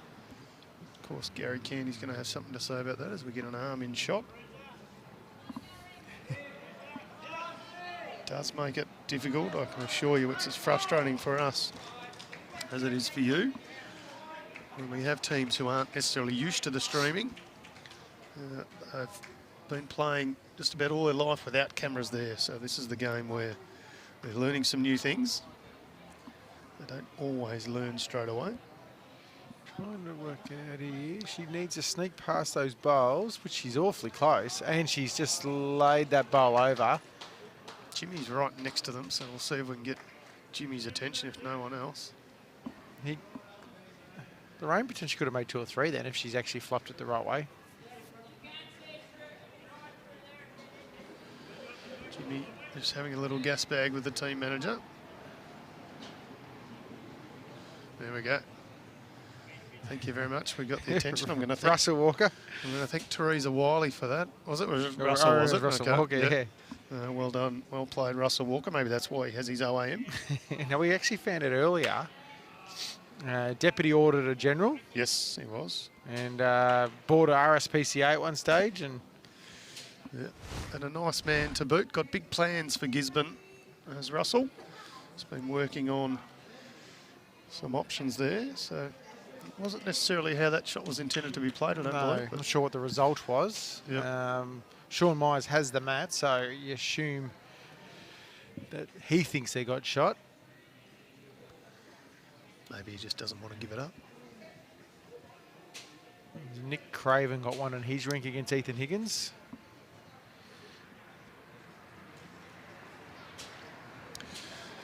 I do notice a difference, JT, and I'm not sure whether you do, so I hope I'm not out of line in saying this. So 2 to City of Geelong. I noticed the difference just watching the style of play from the weekend champion of state pennant through to the midweek champion of state pennant. There seems to be, and I mean this in the nicest way, there seems to be a few more shots where they're happy to come up through bowls and they might get an edge here and an edge there, and they're quite happy to do it. Whereas on the weekend, if that's sort of done, everybody's very quiet about it and they move on with the game. But seems to be a slightly different way of playing the midweek pennant for most of these teams. Yeah, so I think first and foremost, I reckon weekend pennant, they probably be a little bit more attacking in the way they play. Yep. And they probably also, I guess the terminology is riding of bowls and clapping, you know, the wrong type of bowl, you know. And I don't think anyone inadvertently tries to be disrespectful or unsportsmanlike, you know. But yeah, there's probably an element where it's a bit more, I guess, casual with the midweek pennant, you know. Seems to be more accepted Yeah. to do that, whereas it's a big no-no in, well, Yep. certainly what we saw in the Champion of State pennant. I know for myself, if I play a bowl and I happen to get really lucky, I'll put the old hand up like you would, you know, the tennis ball hits the net and flops over, you know, that, look, I'm sorry, yeah, I did get shot, you know, but it wasn't Even when you're not sorry, yeah. but you do No, it. Yeah, but you I do, know what you you know, mean. you know, I've always seen that as good sportsmanship, you know, Yep, so. absolutely. I mean, the internal monologue could be going, you little ripper, but, you know, you just don't openly display it, I feel, so. So it doesn't seem to be the case with midweek. They seem to be a bit more open about I got some luck and I'm going to celebrate it a little bit. No one going too crazy, No. I might add, but seems to be a little more, or not acceptable necessarily, but a bit more regular. So Teresa, we're very good with her first. They've been good battle, these two leads. Yeah, they've been really good. I reckon Sean's probably had the edge the pretty last good 3 or with 4 second. ends, but Yeah, then, yep. you know, Teresa hasn't been far away. She has missed. Let's see if we can get Lorraine's attention and ask her just to stand a little wider.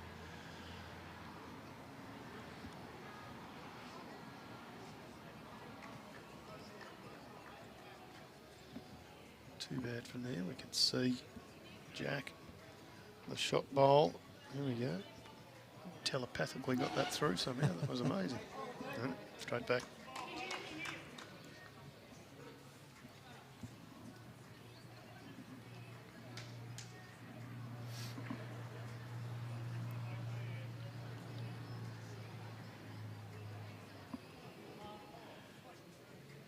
Paul would probably want that one back. Yeah. Oh, look at the man, Mountain Jimmy, just bringing a table out in his bare hands. Kerry Gooley just plays a great bowl over there in that far rink. Yeah, get some thumbs up from her teammates.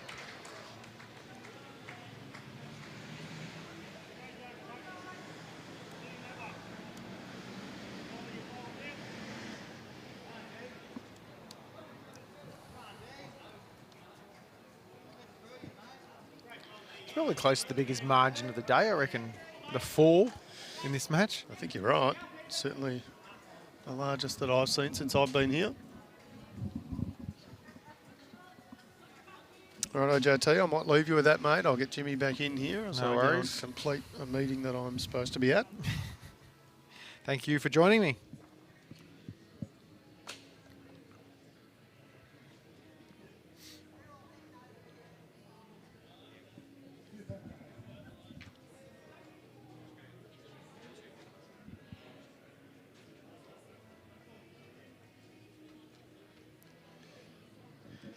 As Lance Kelly would probably want that one back as well too. Probably 1 to Gisborne at the moment with the Teresa Wiley bowl on the line, just short of it.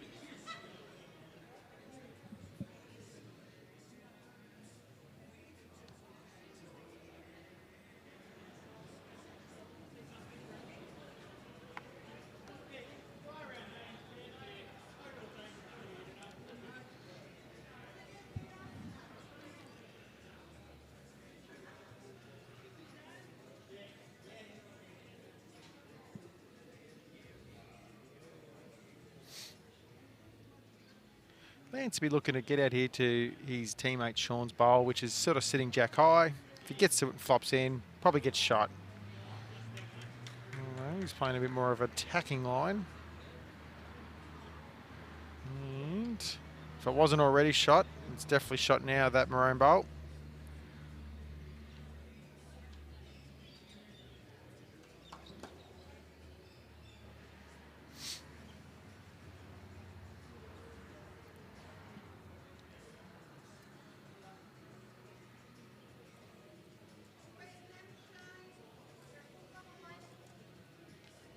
Oh, good bowl there by Graham Quaife.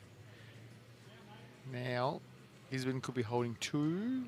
Yeah, probably 2.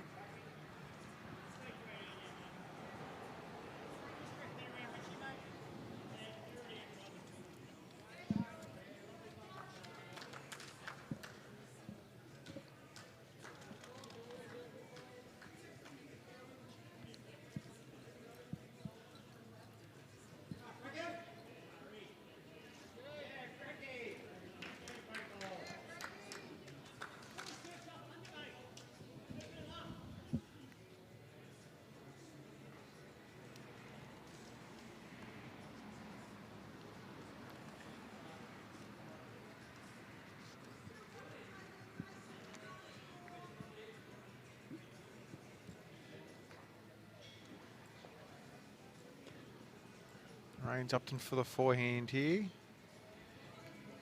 Looking to attack a little bit at the bowls. Onto her own of Lances. Pokes it through the hole.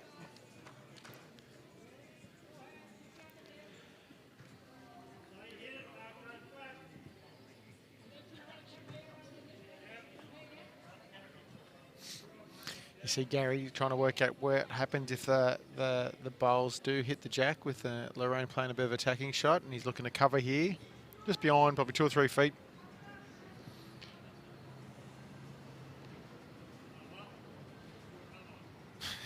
Yes, oh well, draw another one, and he didn't even do that either. He might have actually blocked the shot off though. That.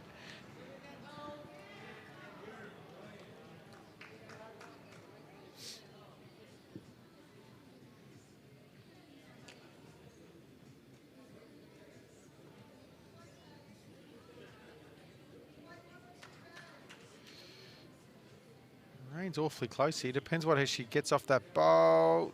Nah, still 2 down. Good effort, not far away.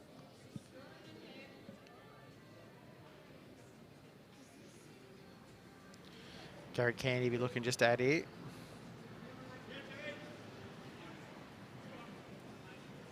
And all those at home, it's 18 ends this final, so still have a little bits of way to go. Gary Candy awfully close to adding another.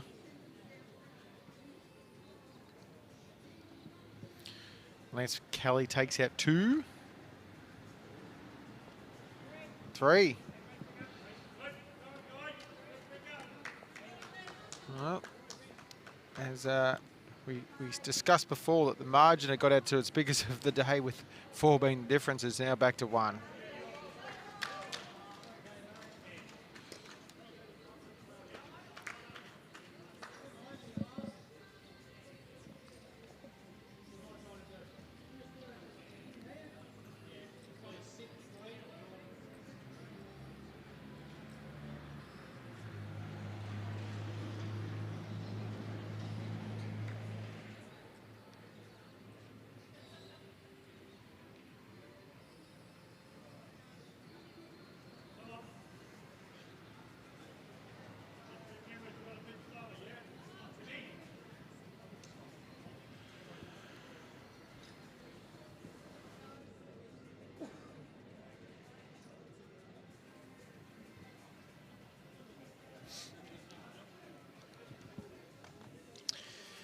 And I am going to be joined again by Jimmy Whitehead, who strategically nicked out when the sun appeared and blasted us in the eyes, and he's come back at an opportune time for himself, you know. So all I can say, he's soft. Smart, others would call Not sure me. what he's been handling here, but... I'm one of the people, mate. It's all I've been doing. Yeah, that's what you always say. This is a close one, eh? Well, it got to 26-22 about 3 minutes ago, and next minute Gisborne get 3 back. But I actually think City Geelong on the Nick Craven rink has just picked up a number. Yeah, right.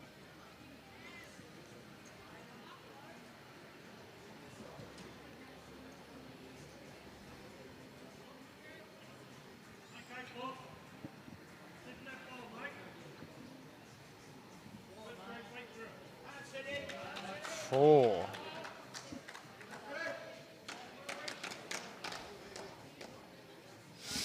So Nick Craven's picked the 4-er? Yep. Yep. Right, I'm in now. Stop doing what I need to do on my You phone. can get back on the scoring too. I can't do everything, mate. Just talk, look good. Welcome to the last 4 days of my life. Score back out to 30-25 on the overall. So damage coming from that Gooley rink against the Alan Higgins. Yeah, they're doing quite well down there. They're 10-3 up at this stage. Jenny going close to the jack as Hugh gets in the way. Sean and Teresa having a good old battle at Lee, but Sean's probably gained the ascendancy of recent. I was just talking to Steve, the side manager, and he said Lorraine, Sean and Lance all play in the top side on the weekend. From the Doesn't Geelong surprise Premier me. League. Yep. Oh, great bowl there by poor Farrell. Jenny only plays midweek, but she's been going real well. Rain's first year skipping as well. Doing a good job. Doing a great job. As we said, she was a little nervous coming on the live stream. You wouldn't even notice.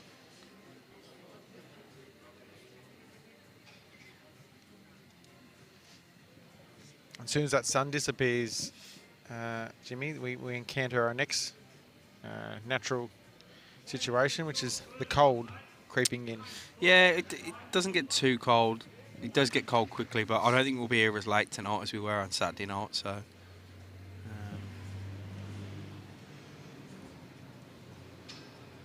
that'll be good. I see you going through the comments, Jimmy. That's how long you've been away for. I just want to see if you've been copping, innit? Nah, no one gives it to me, mate.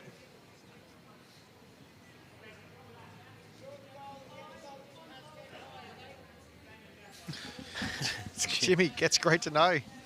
I'm not surprised. They're pretty average up there, them guys. All right, so 22 ends to play in this midweek champion of state pennant final. Still got a decent crowd in. Kringle guys are all staying up. Lakes entrants were here. I think they've nicked back for a shower and they got dinner elsewhere.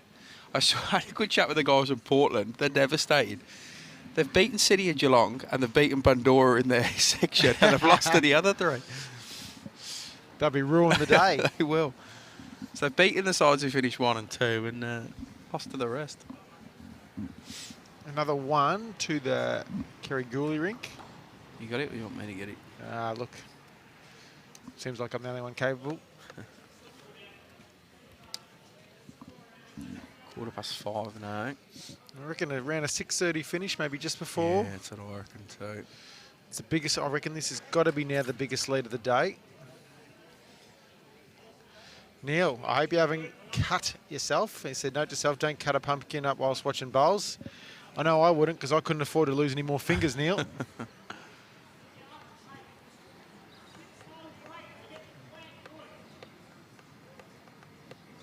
It's played in good spirits, this one. I can see them all having a laugh with one another. I was sat just at the in between this rink and the Quaife and Ethan Higgins rink, and they were having a good laugh with each other, a good chat, Nick and Ethan.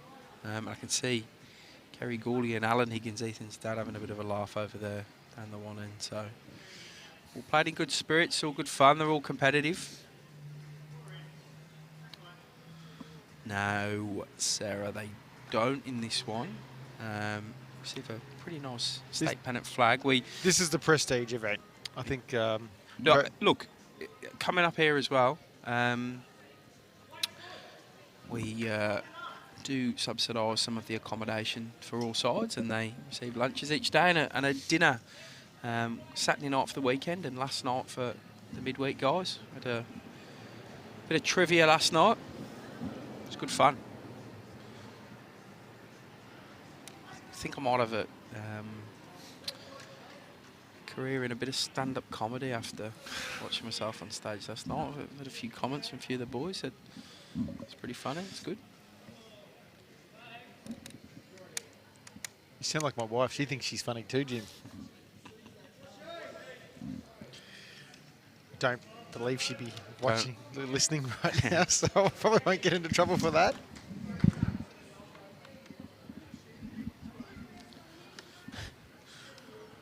Doc going with his AC/DC Thunder for the City of Geelong Thunder. Lobby 1 to the Gisborne ring.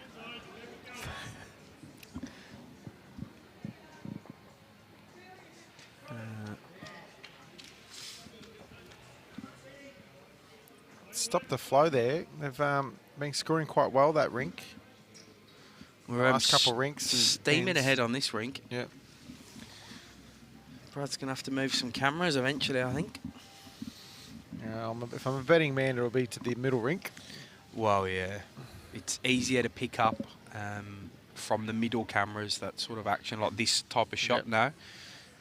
It's quite hard. We tried it. I think I actually tried it first game of the Premier League season at Altona, and it doesn't work. It just doesn't look great.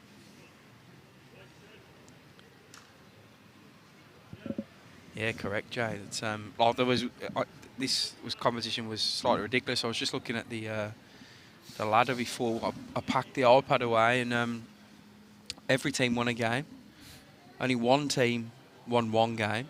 There was a stack of teams winning 2 games, few on 3, and then Was that Wangaratta? Wangaratta only won the so one. I actually lost track of where they finished that last game. It was so close, and yet I got caught up in the Bundoora Portland match. You know, so The ladies from Portland were very happy to hear we were giving the regular updates. So, was there people from home watching? I was like, yeah, there's loads asking for your score. So they were all happy with that.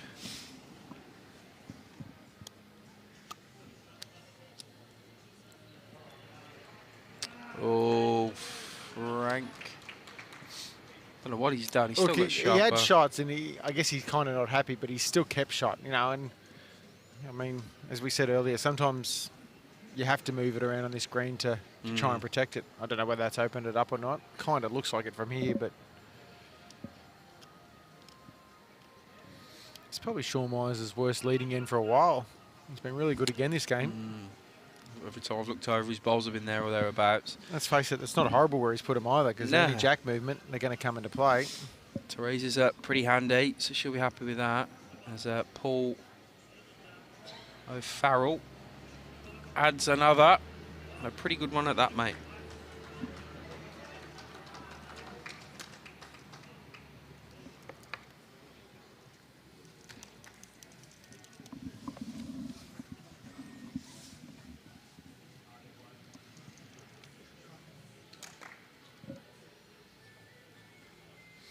Narrow for Jenny.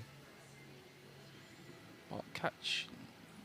I find that hand holds a little bit when you play with a fraction, a little bit of weight. Well, I mean, I've just jumped back in, but is it noticeably slowed and got wider, the green? Because that's what it tends to do. No. I actually said to Tony before that historically these greens get quicker at night time. Yeah, right. You'd know, mate. You've been here for a fair share of BPL night matches. I mean, that is the other green, so... But I would have thought they react similarly. Oh, well, yeah.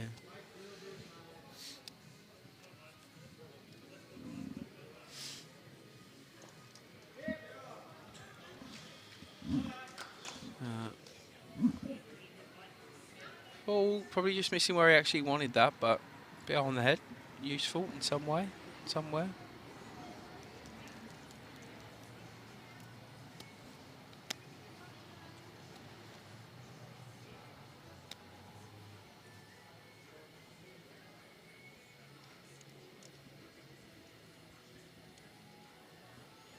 Jenny. Oh. It sounded like I was from Forrest Gump, and then he goes, Jenny. It did. God, she couldn't have gone any closer, really. She stood the bowl up and it sat back down, and she carried on her merry way into the ditch. Here's me mate, Graham Smith from Wangaratta. He's probably just going to plonk himself right in front of that camera over there. I'm sure you'd have a nice conversation with him if you did. Well, I was over there before, and I nearly just went and stood in the camera for fun, but... You just want to get a bit of airtime, Jimmy. Good home for Quaife there. Splits up them bowls of Sean's. Right, Lance Kelly with some work to do now. A couple down here. Tracking all right, mate. Yeah, and he's playing with good pace. It's going to be roundabouts. He's getting a clap from his opposition skip, Gary Candy. A very good third shot there now. But Gisborne shouldn't be too afraid here. They can get that tap. The jack will sort of stay with them. I'll make it slightly more open, but we spoke about the need sometimes just to do it first.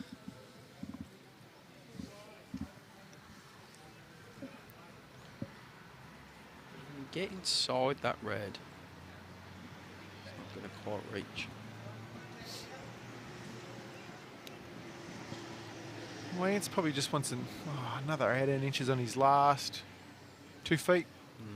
And spring that jack. That doesn't push his own out of the head, and he can spring that jack. He's definitely playing firm up. He's close. It's got to give now. He's close. Oh, same bowl as Jenny's. Wow. He only has to lift it up and it gives him a sniff. He's putting a dead weight in that bowl of Paul's.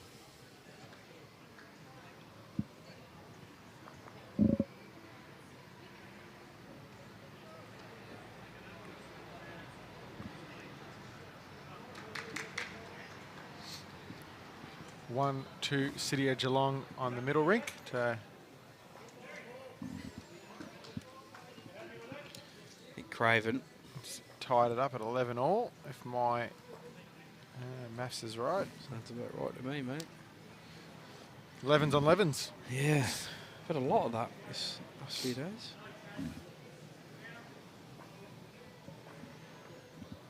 Let's see if Alan Higgins come out and come back on the far rink, mate. It's probably where it needs to happen. Gary Candy. That's a good home for that bowl. He'll be happy there. If they do manage to get onto that bowl of Paul O'Farrell's, the jack's probably going towards where his bowl's just landed.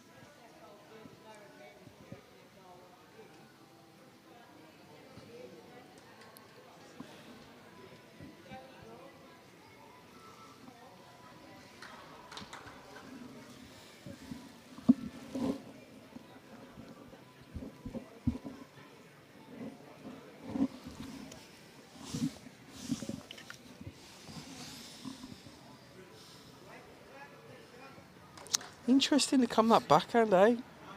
I don't think it's the right shot, JT. Was that, sorry? Lorraine came backhand at that.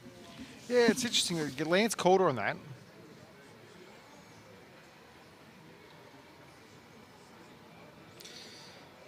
I can't. It's the harder shot for me.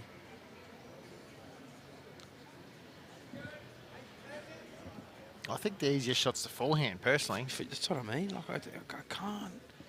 I do like to challenge a skip's call every now and again, and I cannot. Well, it's not a skip; it's a third. But I cannot see his logic. She could make an absolute mockery of me here, though. But she's going to go close. She does go close. Probably still the two. It is still the two. Two more back for Gisborne in their fight here. Complete 14th end on this rink. Rink 5 at the Moama Bowling Club.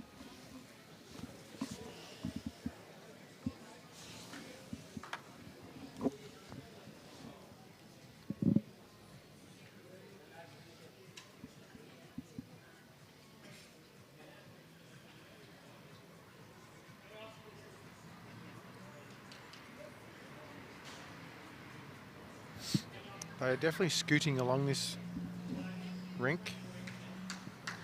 Played 14.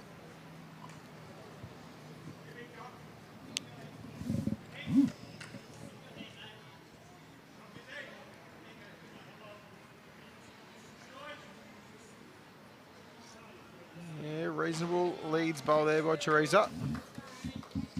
Probably better than reasonable, or probably a bit harsh. Wasn't mean to be.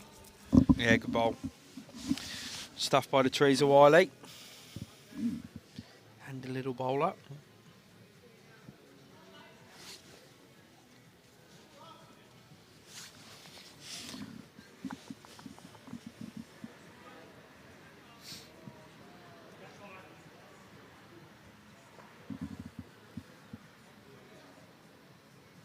What's next in bowls for you, JT? Bit of a rest? Well, as Tone asked earlier, probably depends on the announcement next Monday. It's either going to be full on or just a little bit of a break, I reckon. Fair enough.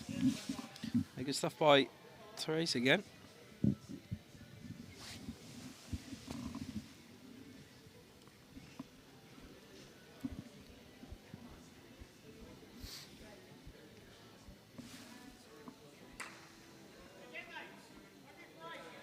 Oh, Sean. Good home. Yeah, cracking home.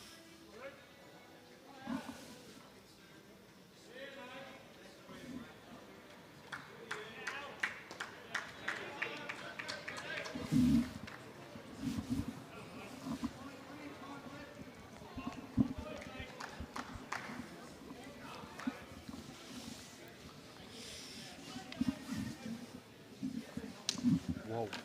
You're falling, Jimmy. Yeah, it slipped off the little matting we're on. I was rearranging myself. Something else I didn't pack, a belt. You're on fire, Jimmy. I'll go away for a couple of weeks and you can't, I won't say. Falling apart. Yeah, exactly. Oh. Well, that works. That definitely works for Jenny. Jenny gets a little, push onto the shot bar onto the jack.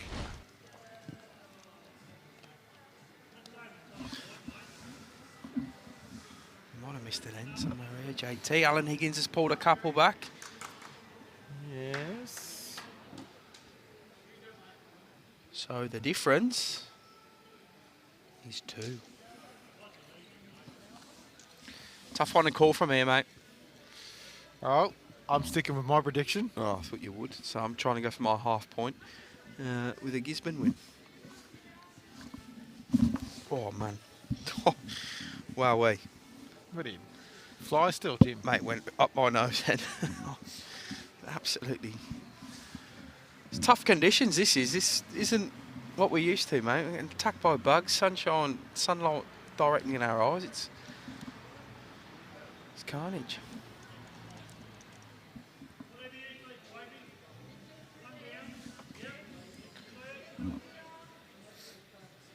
Gary's saying a Quaife, we're 1 down, mate. You sort of pick where you want to go.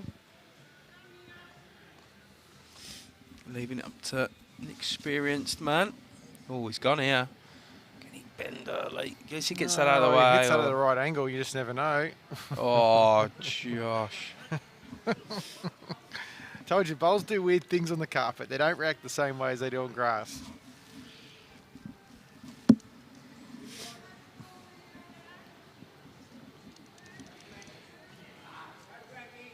Let's see what Lorraine's calling. Arriving. Needs to get out of the way now.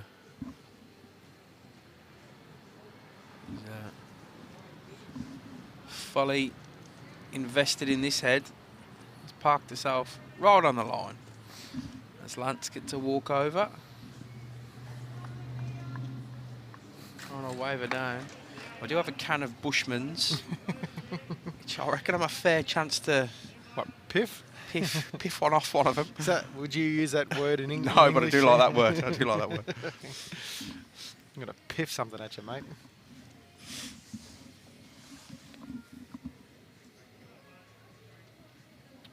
Quaife, Jack's gone. What a bowl. Great bowl. Need to change it up. And puts it in a spot which actually kind of makes it reasonably hard to get at. Never looked like missing from about 10 feet out that. On the rink over and the next one, it looks like Ethan Higgins might be holding 4 shots at the moment. Yeah, I agree. Which means... Michael Walker's got one in there. Ian Ball's got one in there. Michael Walker or Russell Walker? Yeah, Russell. Michael Walker, of course, being the legend of Moama. But his bowls will be closer. Oh, Lorraine. Karen, we need an air horn, a cattle prod, a few other things. But yeah, little earpieces would be fine. Well, what's wrong with pushing a can of Bushman's off someone? Piffing a can of Bushman's off? Nick Craven plays a good bowl on that next ring, cuts a couple out. To be honest, they've been generally pretty good. It's just this last end. Actually, yeah, maybe the more the game's gone, the more engrossed the rain's become. I know. Right,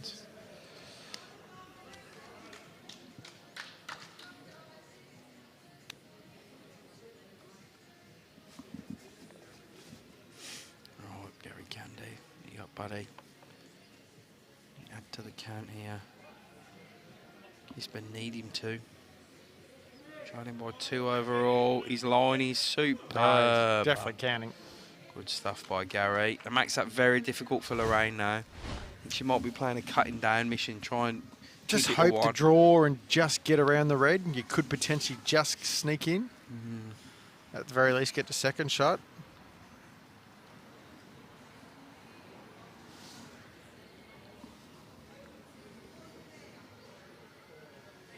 Speed is really good. Has cut it down, yeah, she has. Back to 1. Gary will have a good look at that now and think, well, there's what I got to beat, and if I can sit it, I'll probably make 3.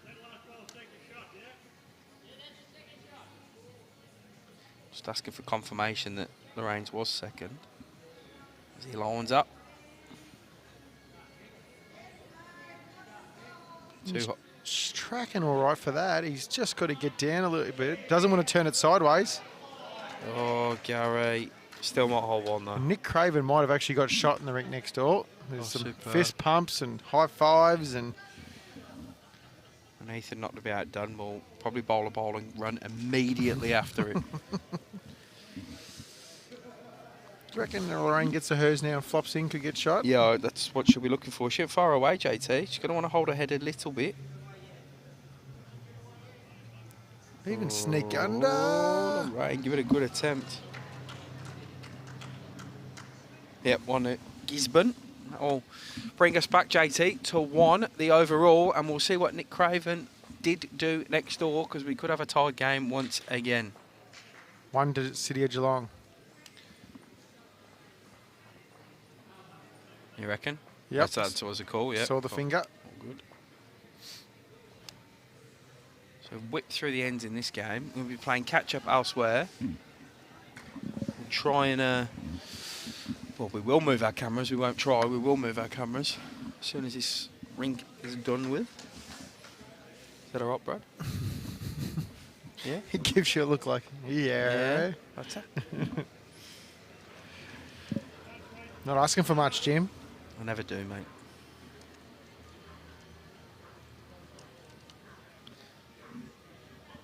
What'll really annoy Brad, JT, is if we move the cameras and then that rink finishes before the next rink and he has to move it a second time. That'll really test his patience.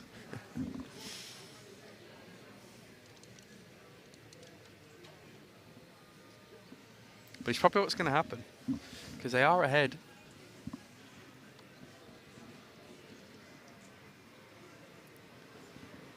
Timmy Rogers goes away on that far rink. Sean Myers. Good lead bowl. Dobs it on. Teresa give him an opportunity, and he took it with both hands.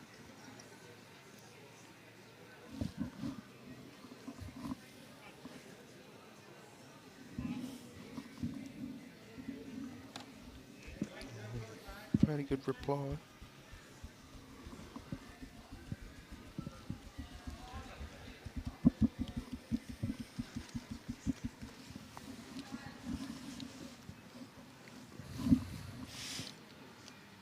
Oh, yeah. Sean doubling up. Handy leads bowls.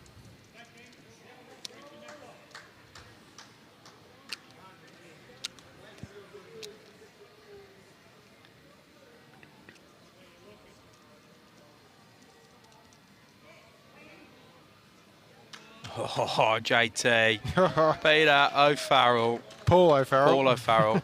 Peter's brother. New game out there now.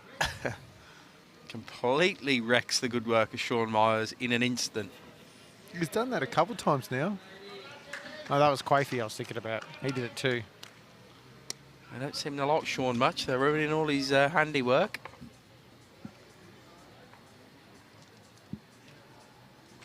This one from Jenny just a bit sprayed.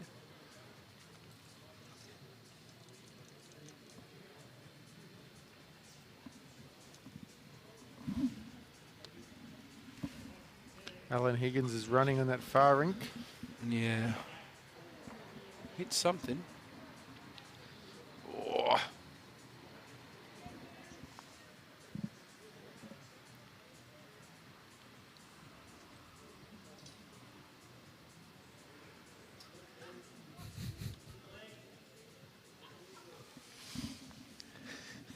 What do you want to know, mate? Sometimes I just need a reminder.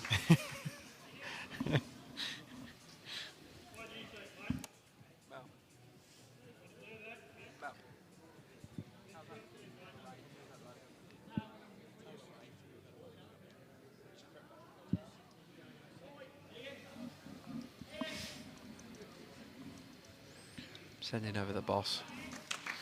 Mal's heading over. She moves this time. She's already moved. Yeah. Quaife just over.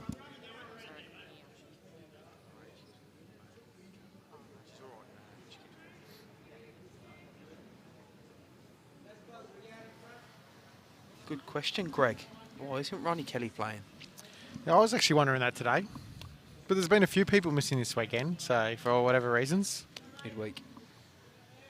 Yeah, well, Yeah. but I'm just saying, well, over the whole 4 days. Obviously, Greg, there's a certain virus knocking about, but there has been a stack of people sick. I know teams turning up on day one have said, oh, we've lost 2, 3 players, so I don't know. I actually don't know the answer, but it could be something like that, mate.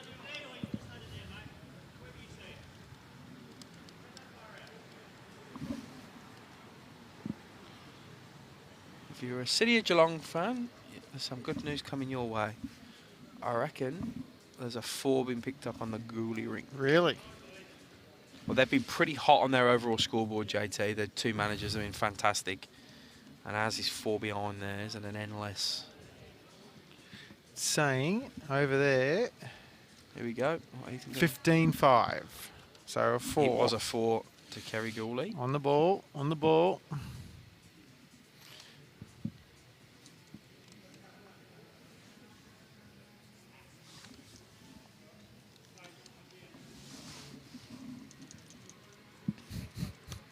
Mel gets over there as well. They're actually crossing down the other end. Oh, we're laughing at our own little misfortune here at the moment.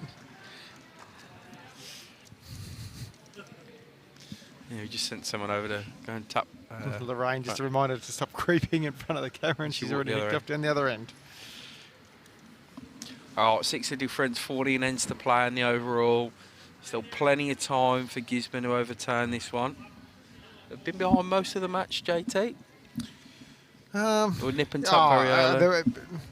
Up until the first sort of half of the game, it was nearly draw, draw, draw. You know, it happening consistently. Someone to get 2, then another one get 2 back. You know, it's probably been the last quarter of this match. It's Gary Candy. I actually think Ronnie is injured. Ah, I did hear that actually. Now it's just come to my thoughts. I have heard she's injured.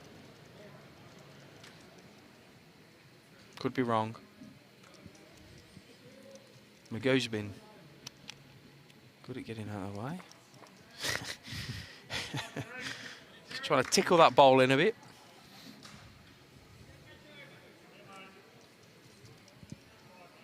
He's a good bloke.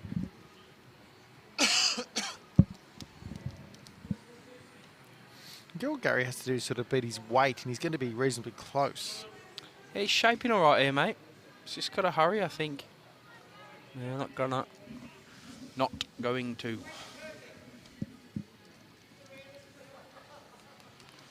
I'm saying your weight's pretty spot on, Lorraine. Just fix your line. She's just waiting for Nick next door to finish his bowl.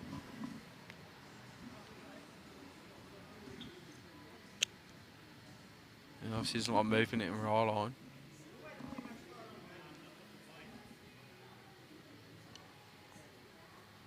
See, I'm one of them where you could be playing barefoot bowls naked next to me and I wouldn't even notice when I'm on the mat. I'll make the same statement, Jimmy. I wouldn't even notice what. But I mean, everyone is different. People like the lineups on the bank. Ooh. Good effort by Lorraine.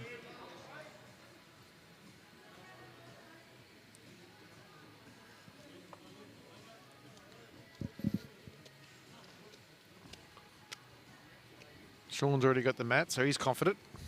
Just have a good eye.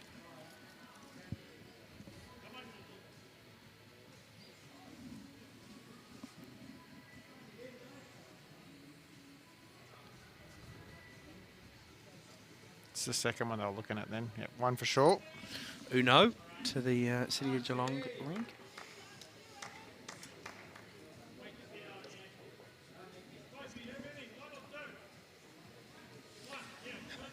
Two ends left to go on this rink.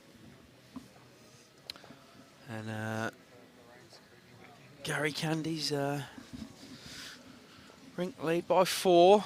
But the damage for Gisborne has been done over on the Gooley Higgins rink. So Alan, Tibby Rogers, Peter Williams.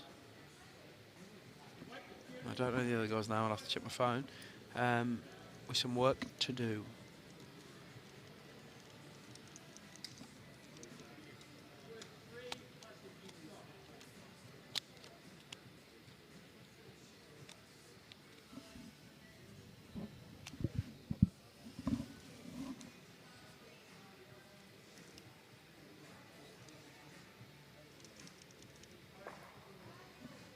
Ethan's hit Summit over there.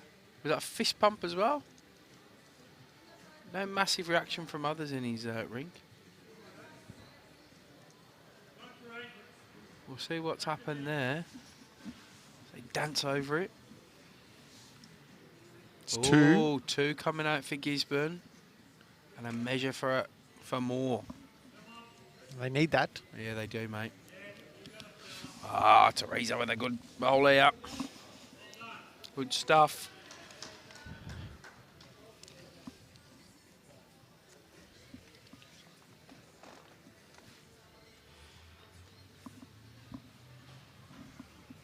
Want to see something cool, Josh?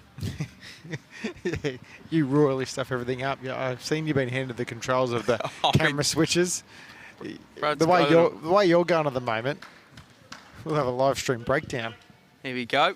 Put it on the Therese. This is me operating the cameras, by the way, so you should have some great cinematic vision coming your way. She just releases the ball. Oh, look at that. Seamless.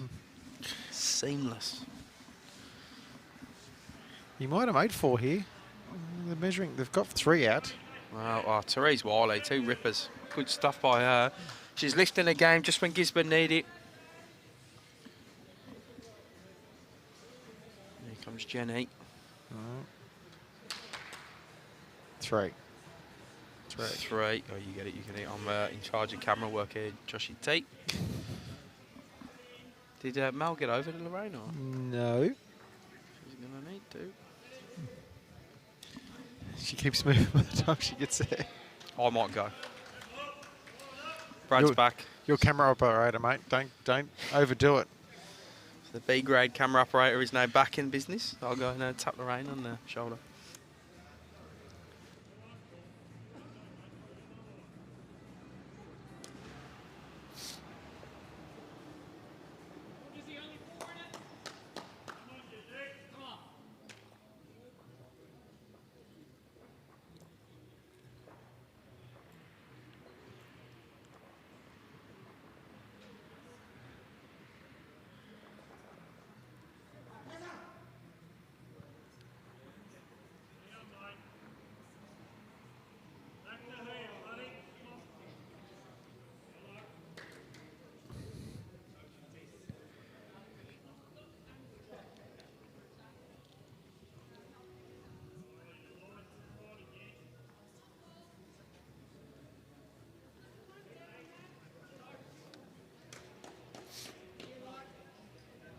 Sweet. All sorted? Think so.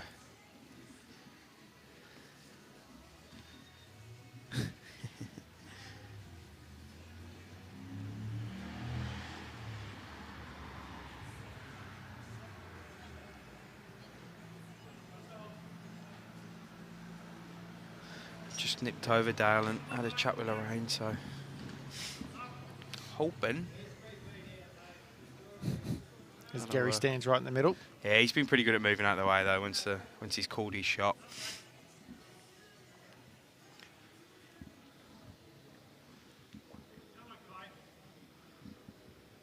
Quaife, what a name. There's a guy up at Swan Hill named Brian Quaife. Yeah, he gets through. Ooh. Yeah, that'll count. Yeah. He did one of them aero against the bias falls and he'd been real close. No bite, no bite. I've heard it once before. You're starting to sound like a broken record, Jim. That's me. Still 3 more jokes than you. I think the joke's the fact that you think you're funny. Yeah, Lance just holding wide there. So you've, it's happened a couple of times with these bowl out there.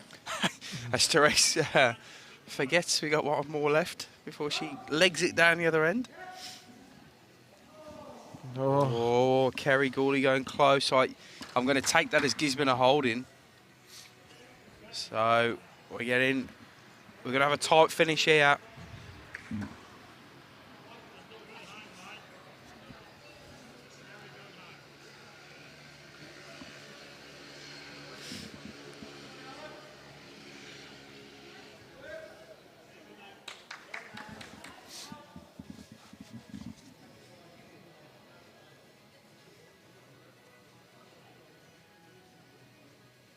What was it? Or they just counting?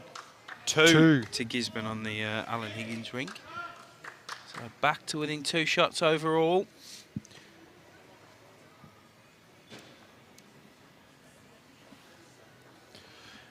And on this rink, Gisborne are holding 2. So we could be level. We could be back there again.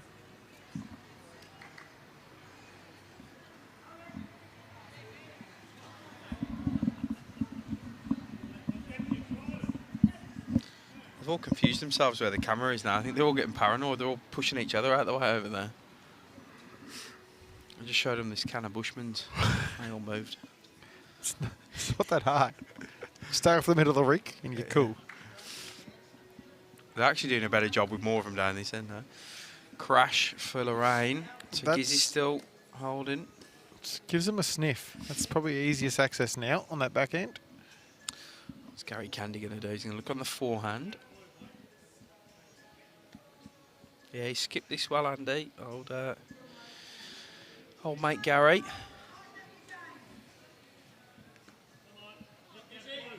I can never call these aero bowls. Or these multicoloured ones, trifecta, whatever you want. I think he's nestled in for 3 there. I can't call the speed of him. Obviously, I don't play with them, so I don't look at them too often. But I never seem to be able to call the speed. You play with them, so you would know. Lance.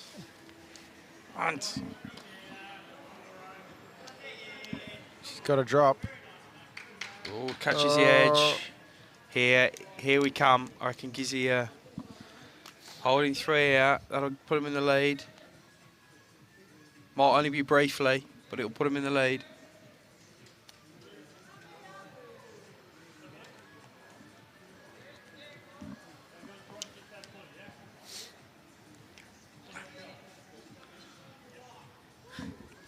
Jenny's just stared at me with a blank look. That's out that way.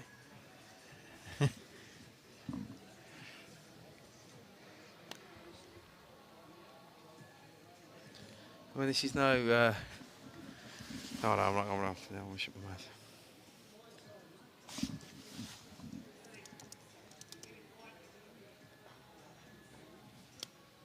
Good. Can he add the 4th? I think it's a bit hard. Oh, no. Goes sideways like that. Outrageous. That's why you play the arrow, mate. They get into the little groove and swoop sideways. It's 4, I think. I couldn't quite see what he's... I reckon it was 4. Well, we'll soon find out. Because the team managers, I'm going to give it them, these two. Steve and Baz, they are all over it. It was a 3, JT. 3. So Gisborne are in front as we head to the last end in this Gary Candy. Lorraine Myers rink. Diana, thanks for the kind words. It's been fantastic to bring it to you all. We've had a great time. Josh has turned up fashionably late and just put in a 1-day shift, but we've been here since Friday, so it's been myself, Mel, our marketing and comms manager, and Tony, our CEO. And our countless volunteers, Bobby Carlson, Johnny Roberts, the umpires, and a hatful of Moama locals and region locals who have helped out on the umpiring side of things. And then Big Kev and his crew from the Moama side have been amazing. Makes it easier, mate, when all the players are so easy to deal with and have fun with. We've had a laugh. Everyone's done it with a smile on the face, and it's the way that bowls should be played, for sure.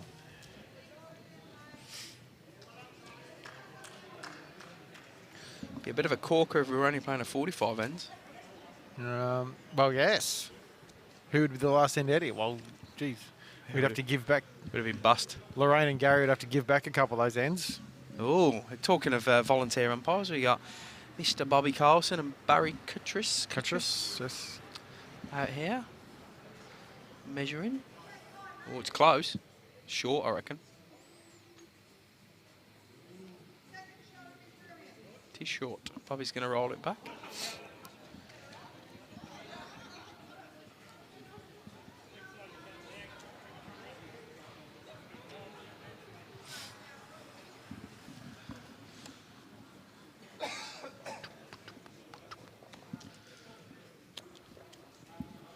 Oh, it's definitely going to be Ethan and Zach that are... Zach, I keep calling him Zach. Nick. Nick? I've actually only called him Zach once, but in my head I keep stopping myself. Nick and Ethan are definitely going to be last on. They are checking everything. I don't know who's holding in that rink either at the moment. There's nothing exceptionally close. Yeah.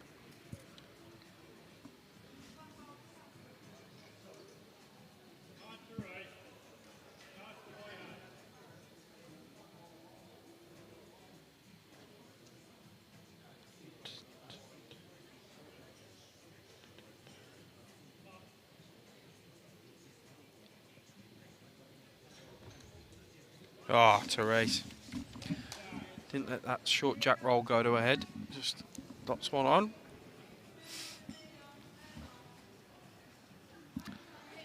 So the next rink to finishing end will probably be next door. Higgins and Craven. So we'll see what happens there.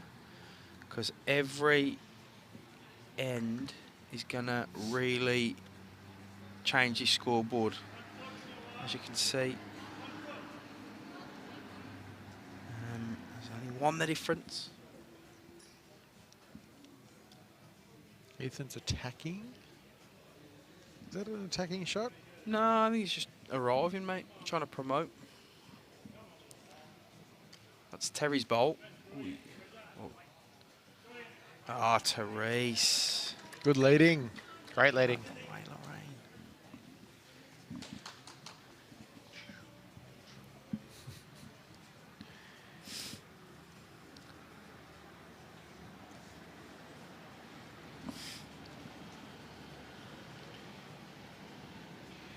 Chris, good question. Are people with Parkinson's classified as handicapped bowlers? It's not necessarily your actual condition. There is tests you have to do. You have to get a doctor's certificate done as well, and then you have to do some, what you call a classification test in front of some international classifiers. You have a medical classifier and a technical classifier. So I can't say for certain. Depends on, everyone. Your Parkinson's might be different to other people's. So it's a hard one to answer, but if you want to explore it, reach out to us at Bowlsvic and we could probably help you through the process.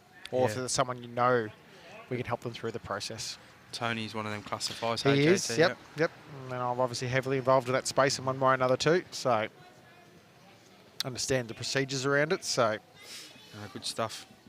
Yeah, Sharon's right, good leading by Therese.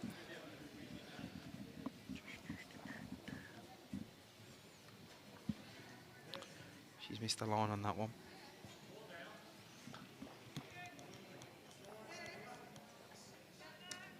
How long I thought.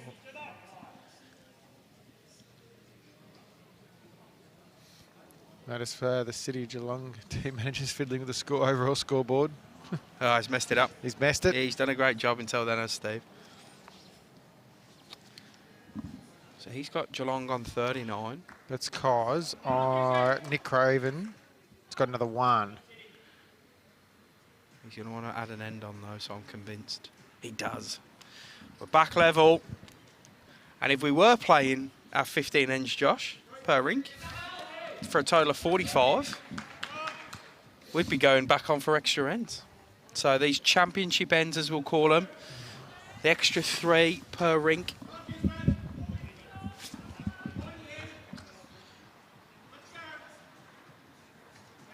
I reckon Gisborne have won an end on the Higgins rink as well. Just wait for the scoreboard to go. Oh, they've got a 3. Gisborne got a 3. Yeah, 3 to Gisborne. So it's 42-39 overall. Alan Higgins rink picking up a 3. Wow. It's all happening here. 42-39 after 46 ends. Our scoreboard will update pretty quickly. Just waiting for the kick in.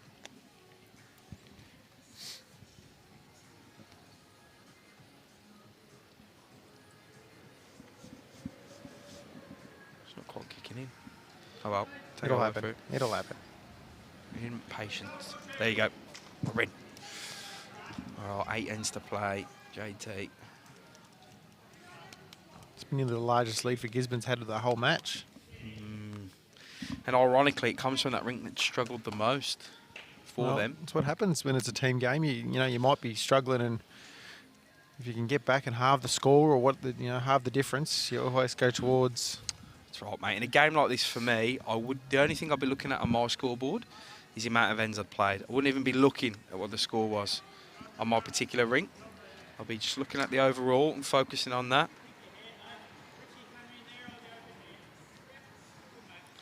So Gisborne holding here as well. Possibly 2, probably as well. Funny angle we're at on it.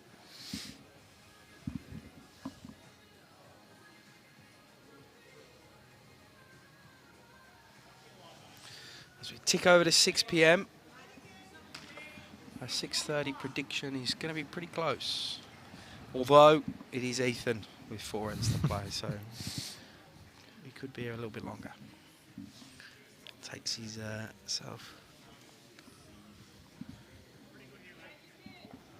That's a good bowl there by Lance Kelly.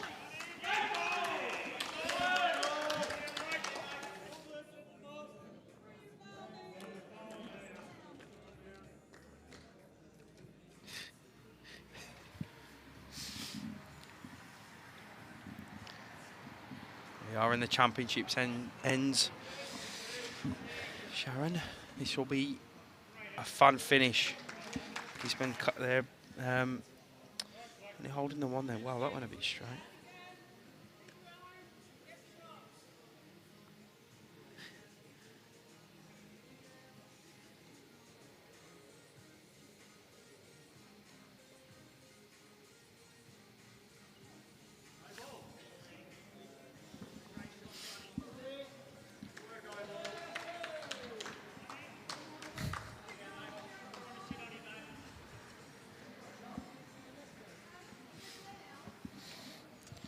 Mrs. is watching, Josh. I can see you looking at Voodamond on your phone.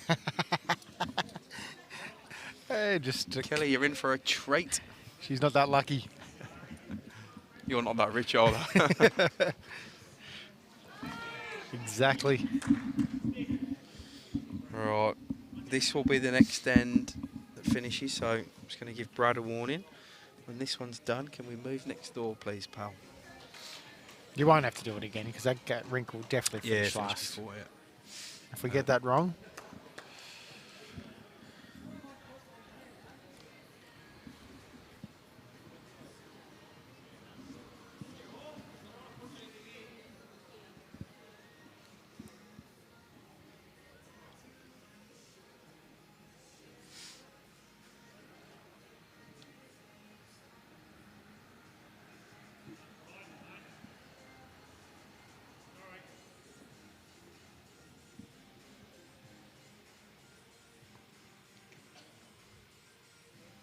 I reckon Lorraine's got to try and find that hole. That's if she can get through that hole, split the bowl out, or get the bowl through, she's half a sniff. Just have a bit of a punt up and through there. Yeah. That's what she's doing. Oh, come on, buddy. Just need...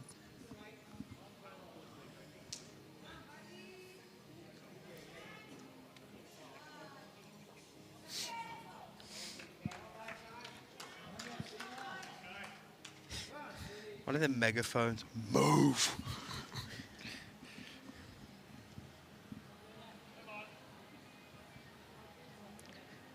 He's baffled there's a camera there, that bloke. Like he hasn't been on him the whole game. Yeah, put that there. Yeah, good effort by Gary. Oh. You've been stitched up, JT. Voodamond he was looking at. Voodamond. Seen it somewhere else. You're not that lucky, Kelp. Here comes Lorraine. She's got to have the weight here to get through the hole. Ooh. Doesn't have any effect. So Gisborne pick up a 1 here to complete this rink. We'll send our mate Brad on his merry way to move these cameras. As this particular rink's done. Silent dart with some tranquilizer juice in it. As we look to move the cameras. Oh, a big bowl played by Timmy Rogers. Peter Williams holds 2 fingers aloft. They're holding a couple over on the far rink now, Gisborne. It's all starting to happen for them.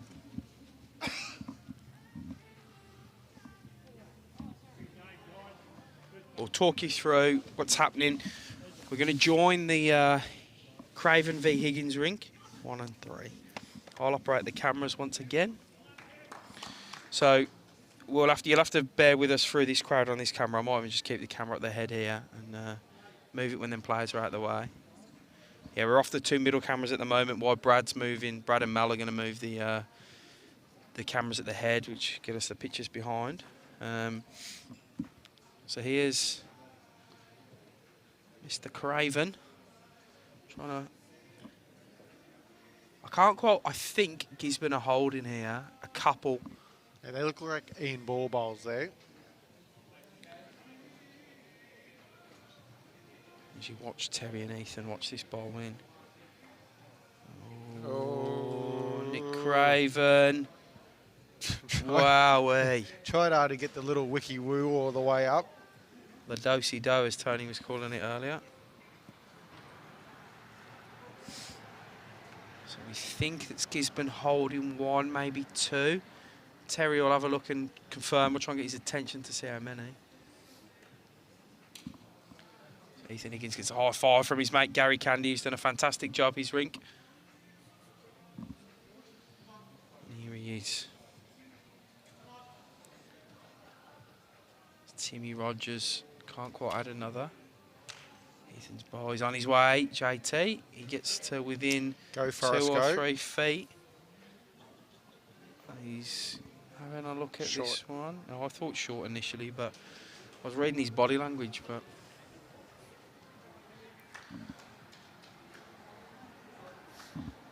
I added that end on. So 14, 15. No, we're right. I reckon they've got 1 too many on their scoreboard, the managers. All right. They have. It's probably too hard for them to go backwards, so they'll just stick where they're at.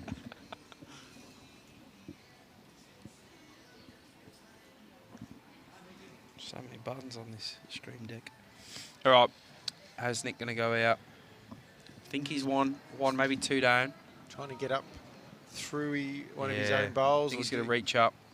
Could get off the white side one and come in sideways too. There is options. Is he in the area?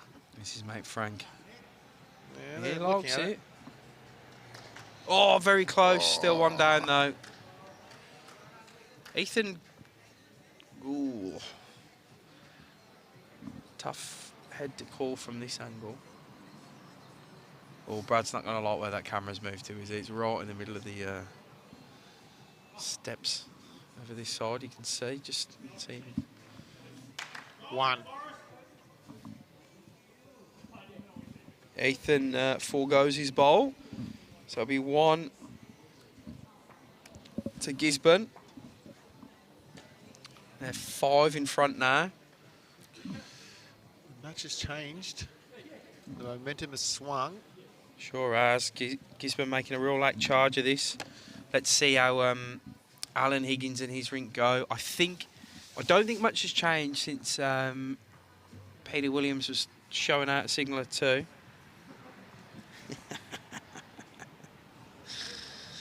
Yeah, Jossie jiggle. Never got a wick in my life. Get them all the right way. You still play good way, huh?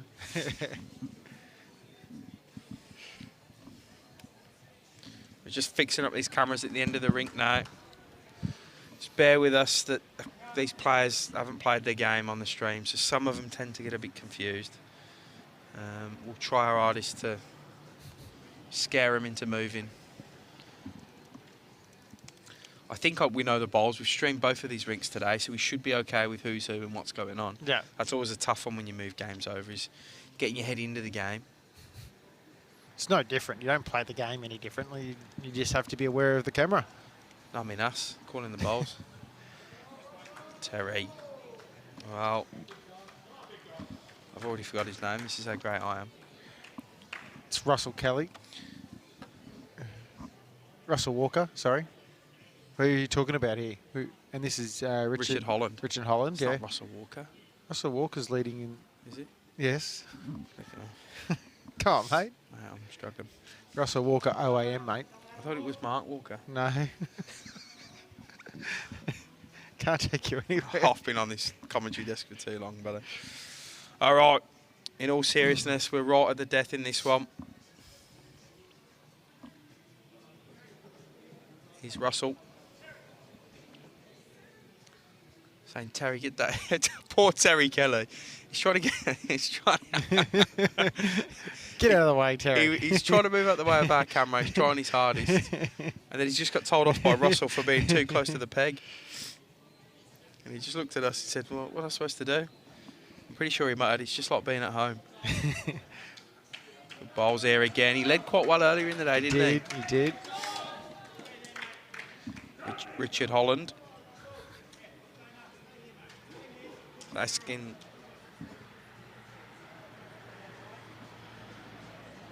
No, he wants someone out of the way.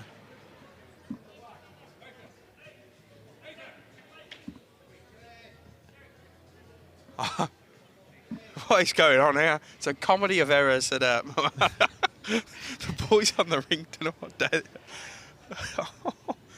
We've got a couple of grumpy leads over here. We're a little bit past their bedtime, trying to get everyone out of the way. I want a clear look at this jack.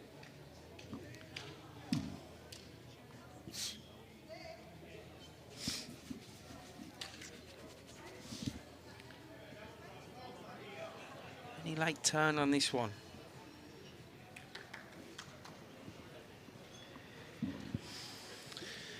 Ethan makes it clear where he wants Mr. Ian Ball. We got that one right? You got that one right? Wheel.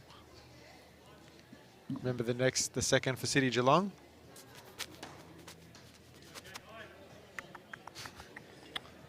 Ian hit his hand or something then. He's banging his hand and... No.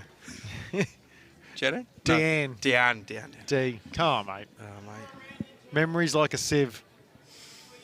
I'm growing with you, and I've just got dumber by the minute, mate. I was fine the last 3 days. Look at Ethan and Terry sitting here. We can't see him. Oh, you can. I've got a camera that will be able to see them while I watch this bogging down. Now, Nick's in the way. Ethan and Terry were sitting on the side of the ring hiding. I'm going to leave this one back to the expert. Okie doke.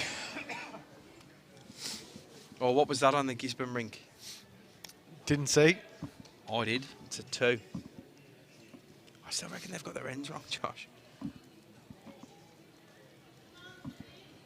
So 2 to Gisborne. They lead by 7 now.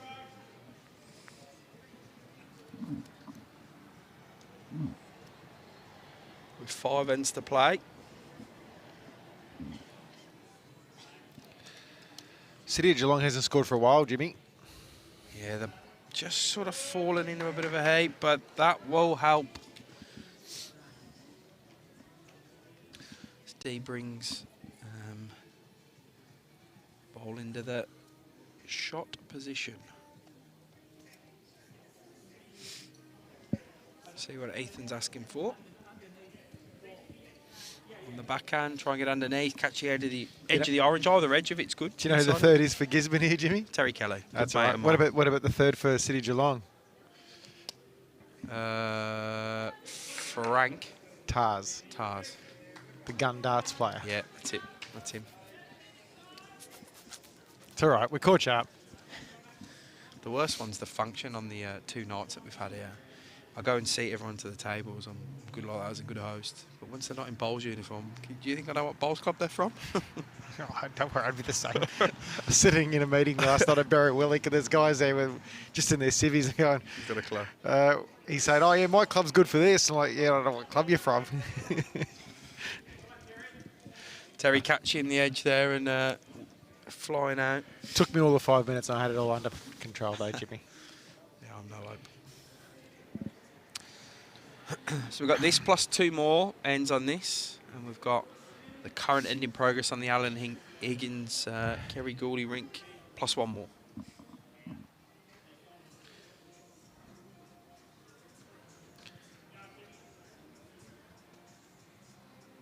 Our stream rink of Lorraine Myers and Gary Candy whipping through their ends. Oh, added old Frank Go. Well, his line's looking good. It's a matter of his weight now, Short. which I think it's short. Oh, look, Brad's got his little laser going. What's he doing? He's trying to get out of the way. I've probably got more effect throwing that at him, Brad, I've got to be honest. Piffing it at him, remember? Wee. Right, what's Terry going to do? He's coming back on his same hand as before, his backhand. Oh, he's pretty close to catching the edge of that orange. Almost worked. Good plan. Gets one behind as well, JT. So Very good home. yeah, it's a pretty good bowl by Terry without grabbing the chocolates.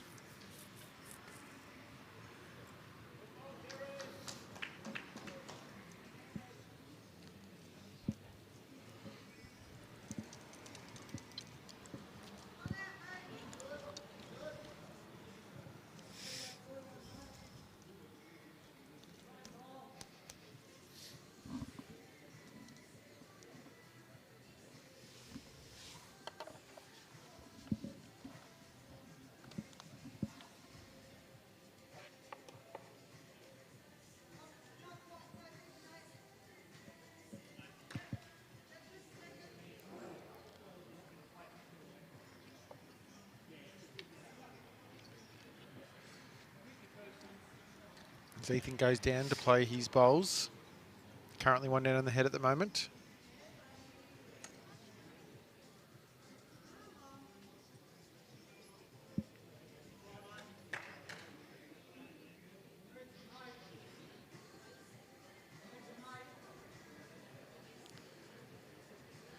I've just realised, even though it's night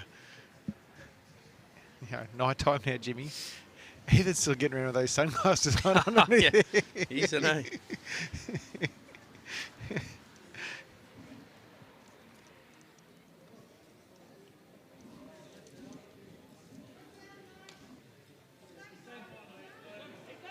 Ethan.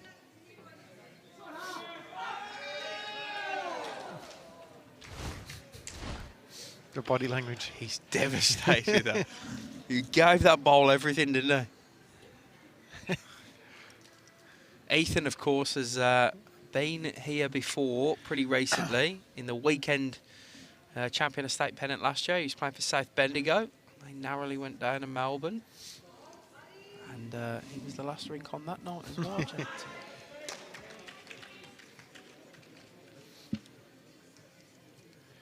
Dare I say it, T-Bone in, Higgins out, and that was all the change they needed. He was the manager swap.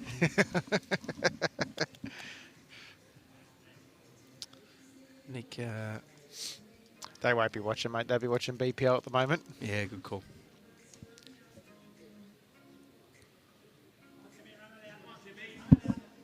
Frank's going to need a tap on the shoulder here. He's right on the line.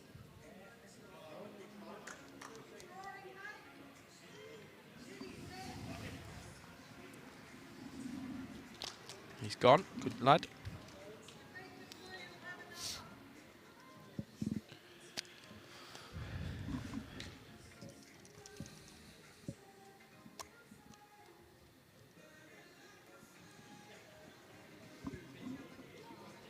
Ah, 6:30 prediction is going to be a bit off, mate.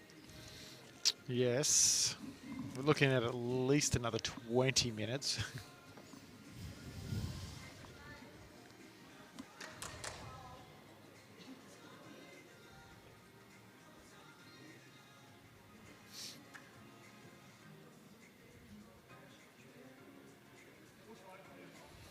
Probably makes it harder for Nick to get another one in there now. He's probably just a dead draw and floating around past his own. He just doesn't want to drop any shots this end, Nick. Oh, well, we got the one, I feel. So it's stopping the momentum at least. Sort of slows down overall now. Alan's sort of waiting to see what's going on a little bit here. And bit of cat and mouse. He's not far. oh, Nick. What a bowl. That's a superb shot. Is it two? Two. Yeah, makes a couple. That's a huge addition into that head there from Nick Craven. Great stuff. Needed it. Big time, mate. Let's Back have a to little 5. Yeah, and let's see what happens next door on the Gawley and Alan Higgins ring. Of course, the dad of Ethan. We've got the cameras on for this one. Well, I did think that City of Geelong had shot there for a second, but I haven't watched it for the last sort of couple of minutes. Yeah, I can't really see the jack. Nick's standing in the way from my angle.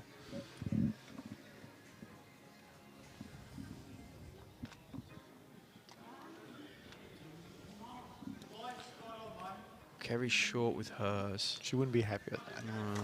Alan, they've both got one more bowl left on that rink next door. Of course, we'll let you know how that one goes. Alan's very quick to get up and send that one. Peter Williams calling it in. You can probably hear him.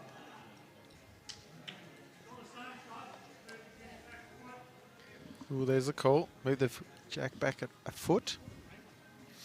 Did he say for how many? Didn't, but it sounded good.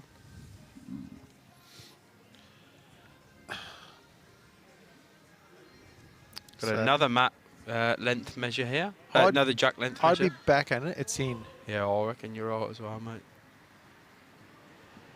Kerry Gooley had one then?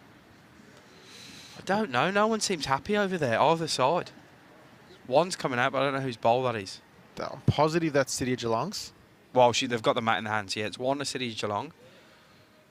They're going to have a measure for another. I think. Yes, they are. There's the black marker there, Jimmy. It's actually really close. Just in, I reckon. That's out, isn't it? No. Oh, no, there. Oh, yeah, sorry. I thought it was where Bobby's finger was. Yeah, cool. It's in by a couple of inches. Good call by me. Trying to watch the other end. One to City of Geelong on the Gawley rink. So another one back for them for the difference. 3 ends to play. 2 on the rink we've moved over to and 1 on the other rink.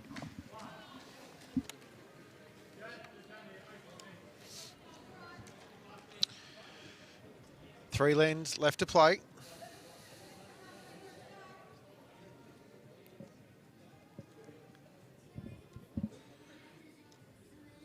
Oh, there's another. The manager of City Geelong's got to go up through the numbers again. Over-click one, I reckon. But we do have the right score. It is 46-42 Gisborne's favour after 51 of 50 all ends.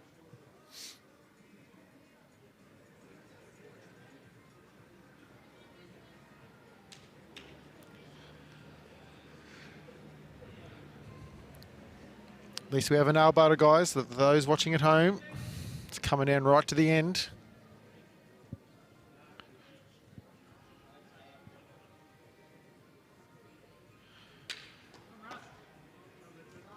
We've got the manager standing right near the camera too.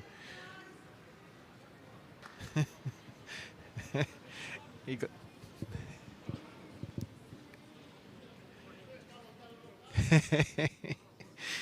He just realised he did it too. It's all good.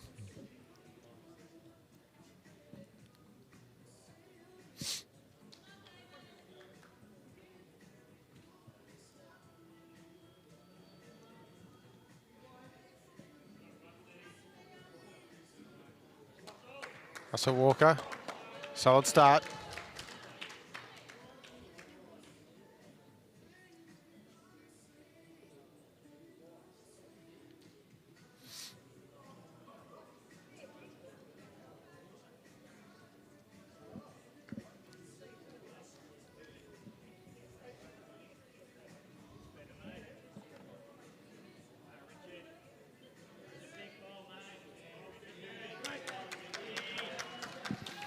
Great ball there by Richard. Great reply.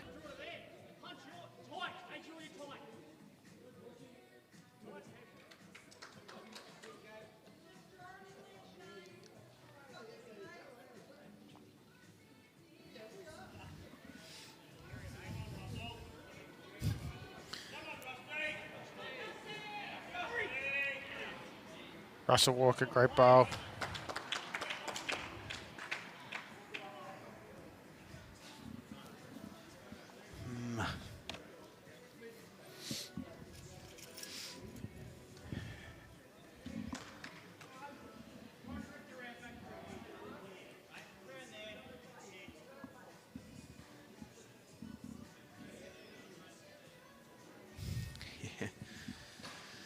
Yeah, we're going to have to figure some of that out, ain't we? Probably just dealing with people who've not used to it. We'll just have to have an extra person. Give them a little handbook. This is what you do when you get on a live stream. What we do, though, we do. We chat to them beforehand. We chat to them during the game. Like, it's definitely... I mean, people say draw lines on the ground, but there's already lines on the ground. We say stay wide of them lines, and the track lines just don't. It's tough. Maybe we just have to get some volunteers who sit down there right next to the camera and just say, wait, because if they can't see the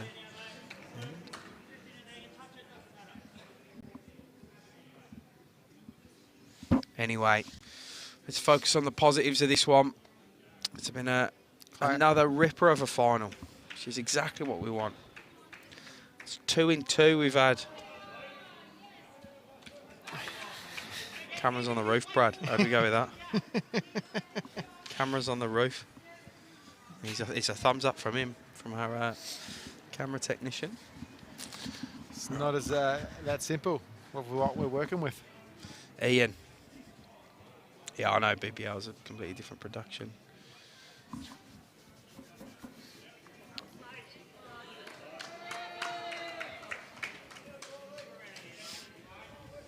The third for City of Geelong over on Kerry Gouldy's rink. He's a cracker, but he's gotten real close.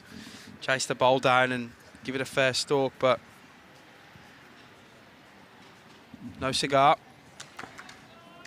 It's Frank. Can he hurry, JT? Oh, great ball. Superb.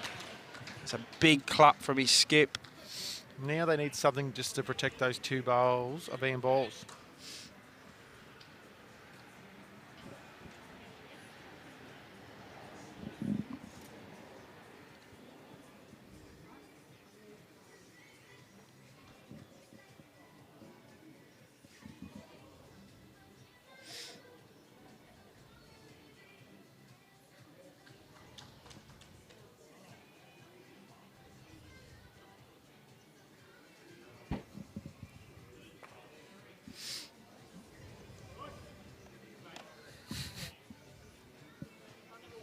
Andy's easily pleased. He'll do one end of the camera marshalling for a slab and 2 pies.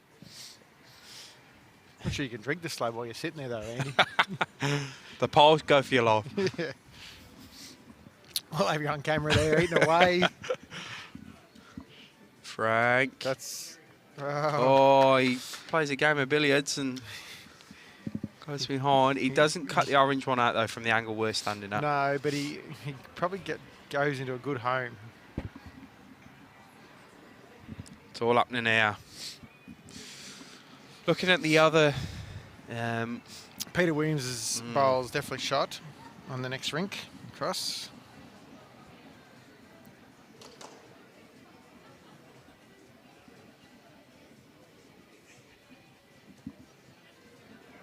Terry Kelly's reasonably close here. Terry. Oh, gets it, goes back to a City of Geelong bowl. Celebration went early. Someone went, yeah. I think it was Ethan, and then he pulled it back in. So you can see where the jack's moved. It's gone to... Jenny McLean's bowls. No, she's not on this rink. There he is. Diane. About time I made one blue. I'd love to do a bloopers reel throughout the... I'd also love that. I mentioned this the other day, a montage of all the really good bowls that we've seen on the live stream. Come on, Brad. Take a while. Pull your finger out, mate. Yeah.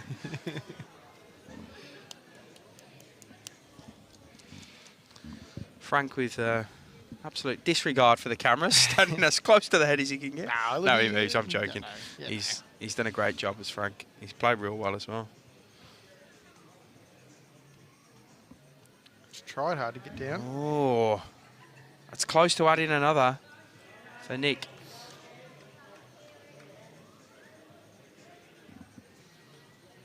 don't think anything's changed over on the Alan Higgins Kerry Gooley rink.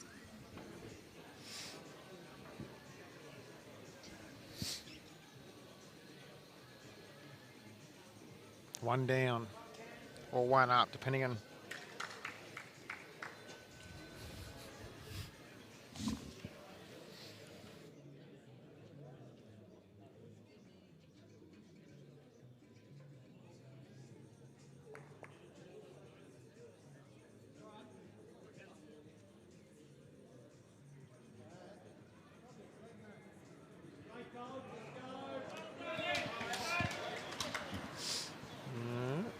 Alan Higgins just played a good bowl, I believe.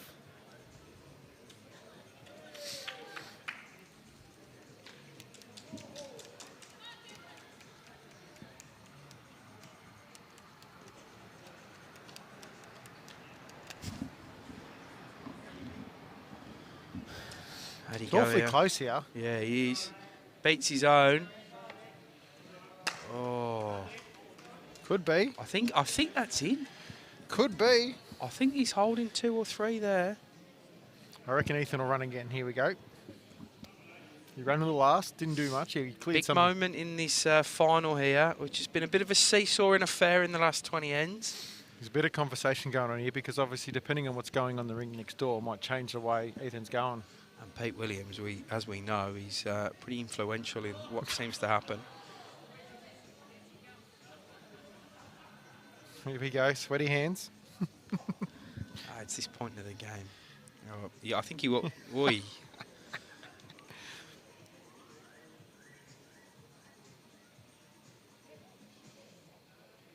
He's running again, JT. Wide. Yes. Same gap. Wow. I think he knew a feather off that front was good. Reactions. So 2 have come out, JT.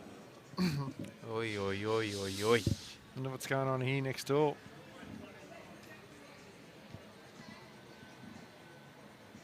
I actually think the Jacks move where Gisborne might be holding a few there. Gary Gooley's got the last bowl. 2. No, Alan Higgins has got another one after it too. Oh, yeah, good call. Sorry. Down to 2 as it is, but we don't know what's going on that rink. Yeah. Kerry's on the mat. Had to send her ball down. Well, she stood up mid-swing there. Yeah. Somewhat spooked her. Oh, she just needs an extra 30 seconds. Pressure's tallying out here now. They're all nervous. Got Ethan drawing his hand 47 times, and Kerry taking an extra minute on the mat just to settle itself.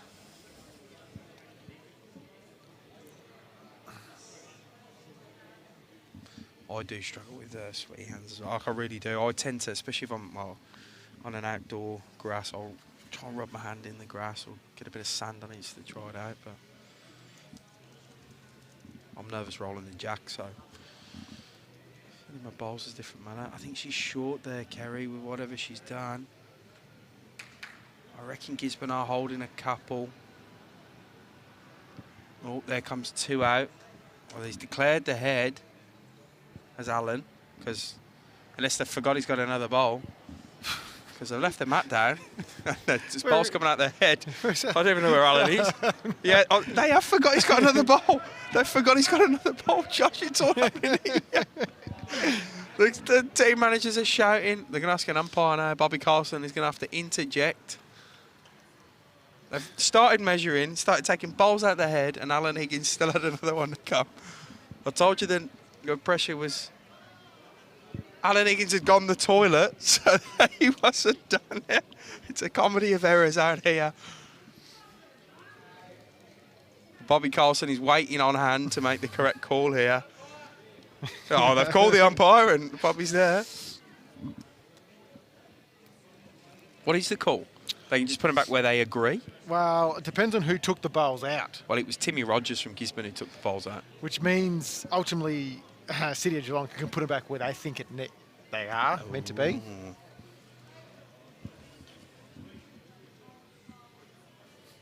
Bobby's, it's there waiting. Yeah. This is faulty tower stuff, this. So just to reconfirm, Alan still had a bowl left. He'd nipped the toilet. So they've turned around, seen no other skip up there, and just started picking bowls up out the head. Good lead bowl by Richard. Good correction. He gives a big fist bump as he turns around as well. I'm hoping this doesn't affect the outcome, but they've put the bowls back, is what I'm presuming has happened there. Gisborne are holding at least 2, 3, maybe even 4. So it's... And I think all he was trying to do was get a draw wide and try and count. Yeah, so Alan's going back to bowl on the other rink. He'll probably miss the head now. And all that fun would have been for... He's quick ass. Yeah, he's quick and wide, so... All right, it doesn't have a huge effect. And now they'll correctly, at the correct time, remove the bowls at the head. Oh, Bobby Carlson, don't feel the pressure, Ross. He's been around long enough. He knows the rules. He's dealt with many a final. If there was anyone we needed at this stage, it'd be him. So... They're measuring for a third for Gisborne is what I think over there. Moolameen. Jimmy doesn't even know where Moolameen is. No. I pronounced it right though. I was amazed at that. Right, I reckon it's 3, 4 to Gisborne. I reckon this is 5 as well, Josh.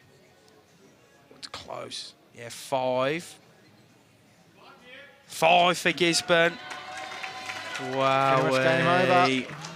That'll move them. 6. They've added another.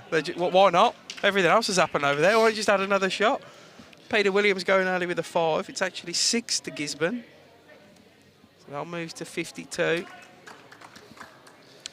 And 8 shots clear, which means... Shake hands. Well, no, come on, I know JT. it's not shake hands, but... Come on. Well, I'm not sure we're seeing an 8 here, Jimmy. Yeah, but there's... And that's not even going out on a limb. But there's 2 ends left. No. There is? No, there's not. This is the last end. Yeah, there you're right. So our scoreboard's like, oh, this is too much for me to take now. God. Well, you haven't updated our scoreboard, that's why. I just did it. Oh, it hasn't clicked in then. Oh, this is... sorry, guys. Sorry, guys at home. Yeah, Jimmy has lost the plot. I'm tired. He's been here 5 days. He can't handle the pressure anymore. I'm crumbling. I'm crumbling. Yeah, that looks like to have sealed it for Gisborne. No, Sheldon. Is there, Kate? It's carnage out here. Jimmy definitely doesn't. Yeah. Can't wait till I go do the presentation in about 15 minutes' time. It'll be amazing. Alan, and believe it or not, Alan another bowl that could have added to the count. Yeah, I know. Yeah, exactly. That was pretty funny over there. That was carnage. And poor City of Geelong looked to be staring down the barrel here. This Gisborne side have come home strong, JT. Yeah.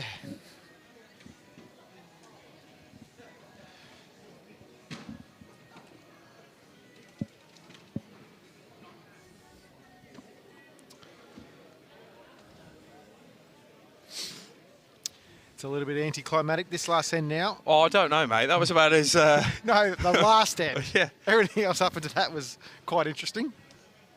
Utter confusion reigning for a good 2 minutes then. Especially when Ethan dropped 4 on his freak. Yeah. Well, hang on, it was 2, sorry, my apologies. It was. I could just see a bit, like, I could see Alan walking back from the toilet. I could still see a bowl down there. I was like, what's going on here? All right, look, I'm not going to say they did okay without you, Andy, because I'm sure you would have arrested the situation that happened over there. Peter Williams did put 2 in the last end, though, so... True. As we go for a kill here from Frank, his head goes immediately down. That's all they can really do here. There is a story out there, JT. Strzelecki from the South Plain area. Strzelecki, South Plain area. I believe it was Inverloch and leading by 8 shots the last end of their Pennant final. Leading but had an advantage of 8 on the last end.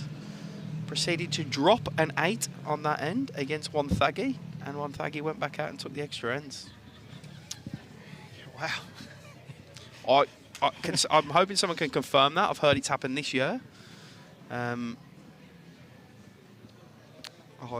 Yeah, it's a story I've been told. Yeah, Jim, I agree. City of Geelong have been, today in particular, have been fantastic on the green. Have been fantastic off the green as well for both days. But they really turned the heat up today. Took down Bundoora in that first game.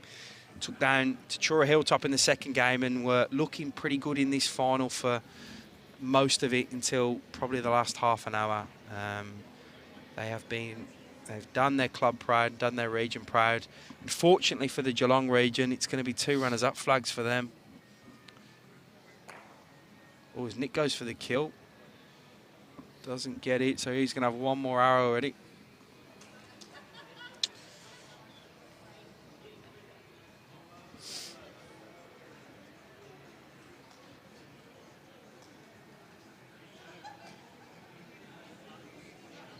Have we ever had a Ballarat Highlands team? Or an old Central Vic as they were? You would think so. Let's have a look.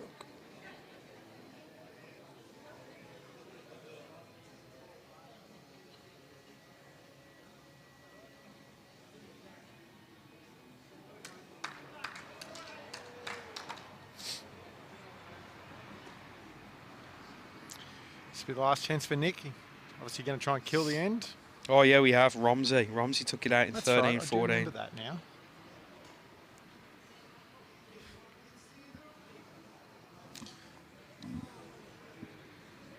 Close. Oh! Josh! Josh, he's hit the jack. It's got in the pit. It's jumped back out the pit, run to the edge of the rink, just to complete this ridiculous ending of a final. And now we're probably going to have an umpire's call whether it's in or out. Yeah, Graham, you're right on the mark there. Romsey did. And Ethan still put his bowl down. So game over here. We have a 2022 or 21-22 season. Midweek champion of state pennant winners. It's the Gisborne and District Bowling Club from the Ballarat Highlands. In a real good game against the City of Geelong side from the Geelong region. Thank you so much for joining us this entire event and the weekend pennant event before that. It's been great to bring you all this action. Great to showcase how good Victorian pennant is. We've seen 2 country regions take the title home. South Bendigo on the weekend pennant. Gisborne and District from Ballarat Highlands in the midweek. JT, thanks for coming up and helping out today, mate. Jimmy, thanks for having me. No, it was fantastic to come along. Congratulations to Gisborne. Congratulations to City of Geelong for making the final. Terrific effort, and well done to everybody involved in terms of running the weekend, the live streams, and shout out to everybody who obviously attended the weekend. Thanks, Moama. Thanks, Brad, for all your hard work on the cameras, mate. We'll join you. Our next event on the stream is probably about 6 weeks away. We're bringing the Victoria versus Tasmania Test Series to you live from the Sky Dome at the Moama Bowls Club. We'll see you then. Take care.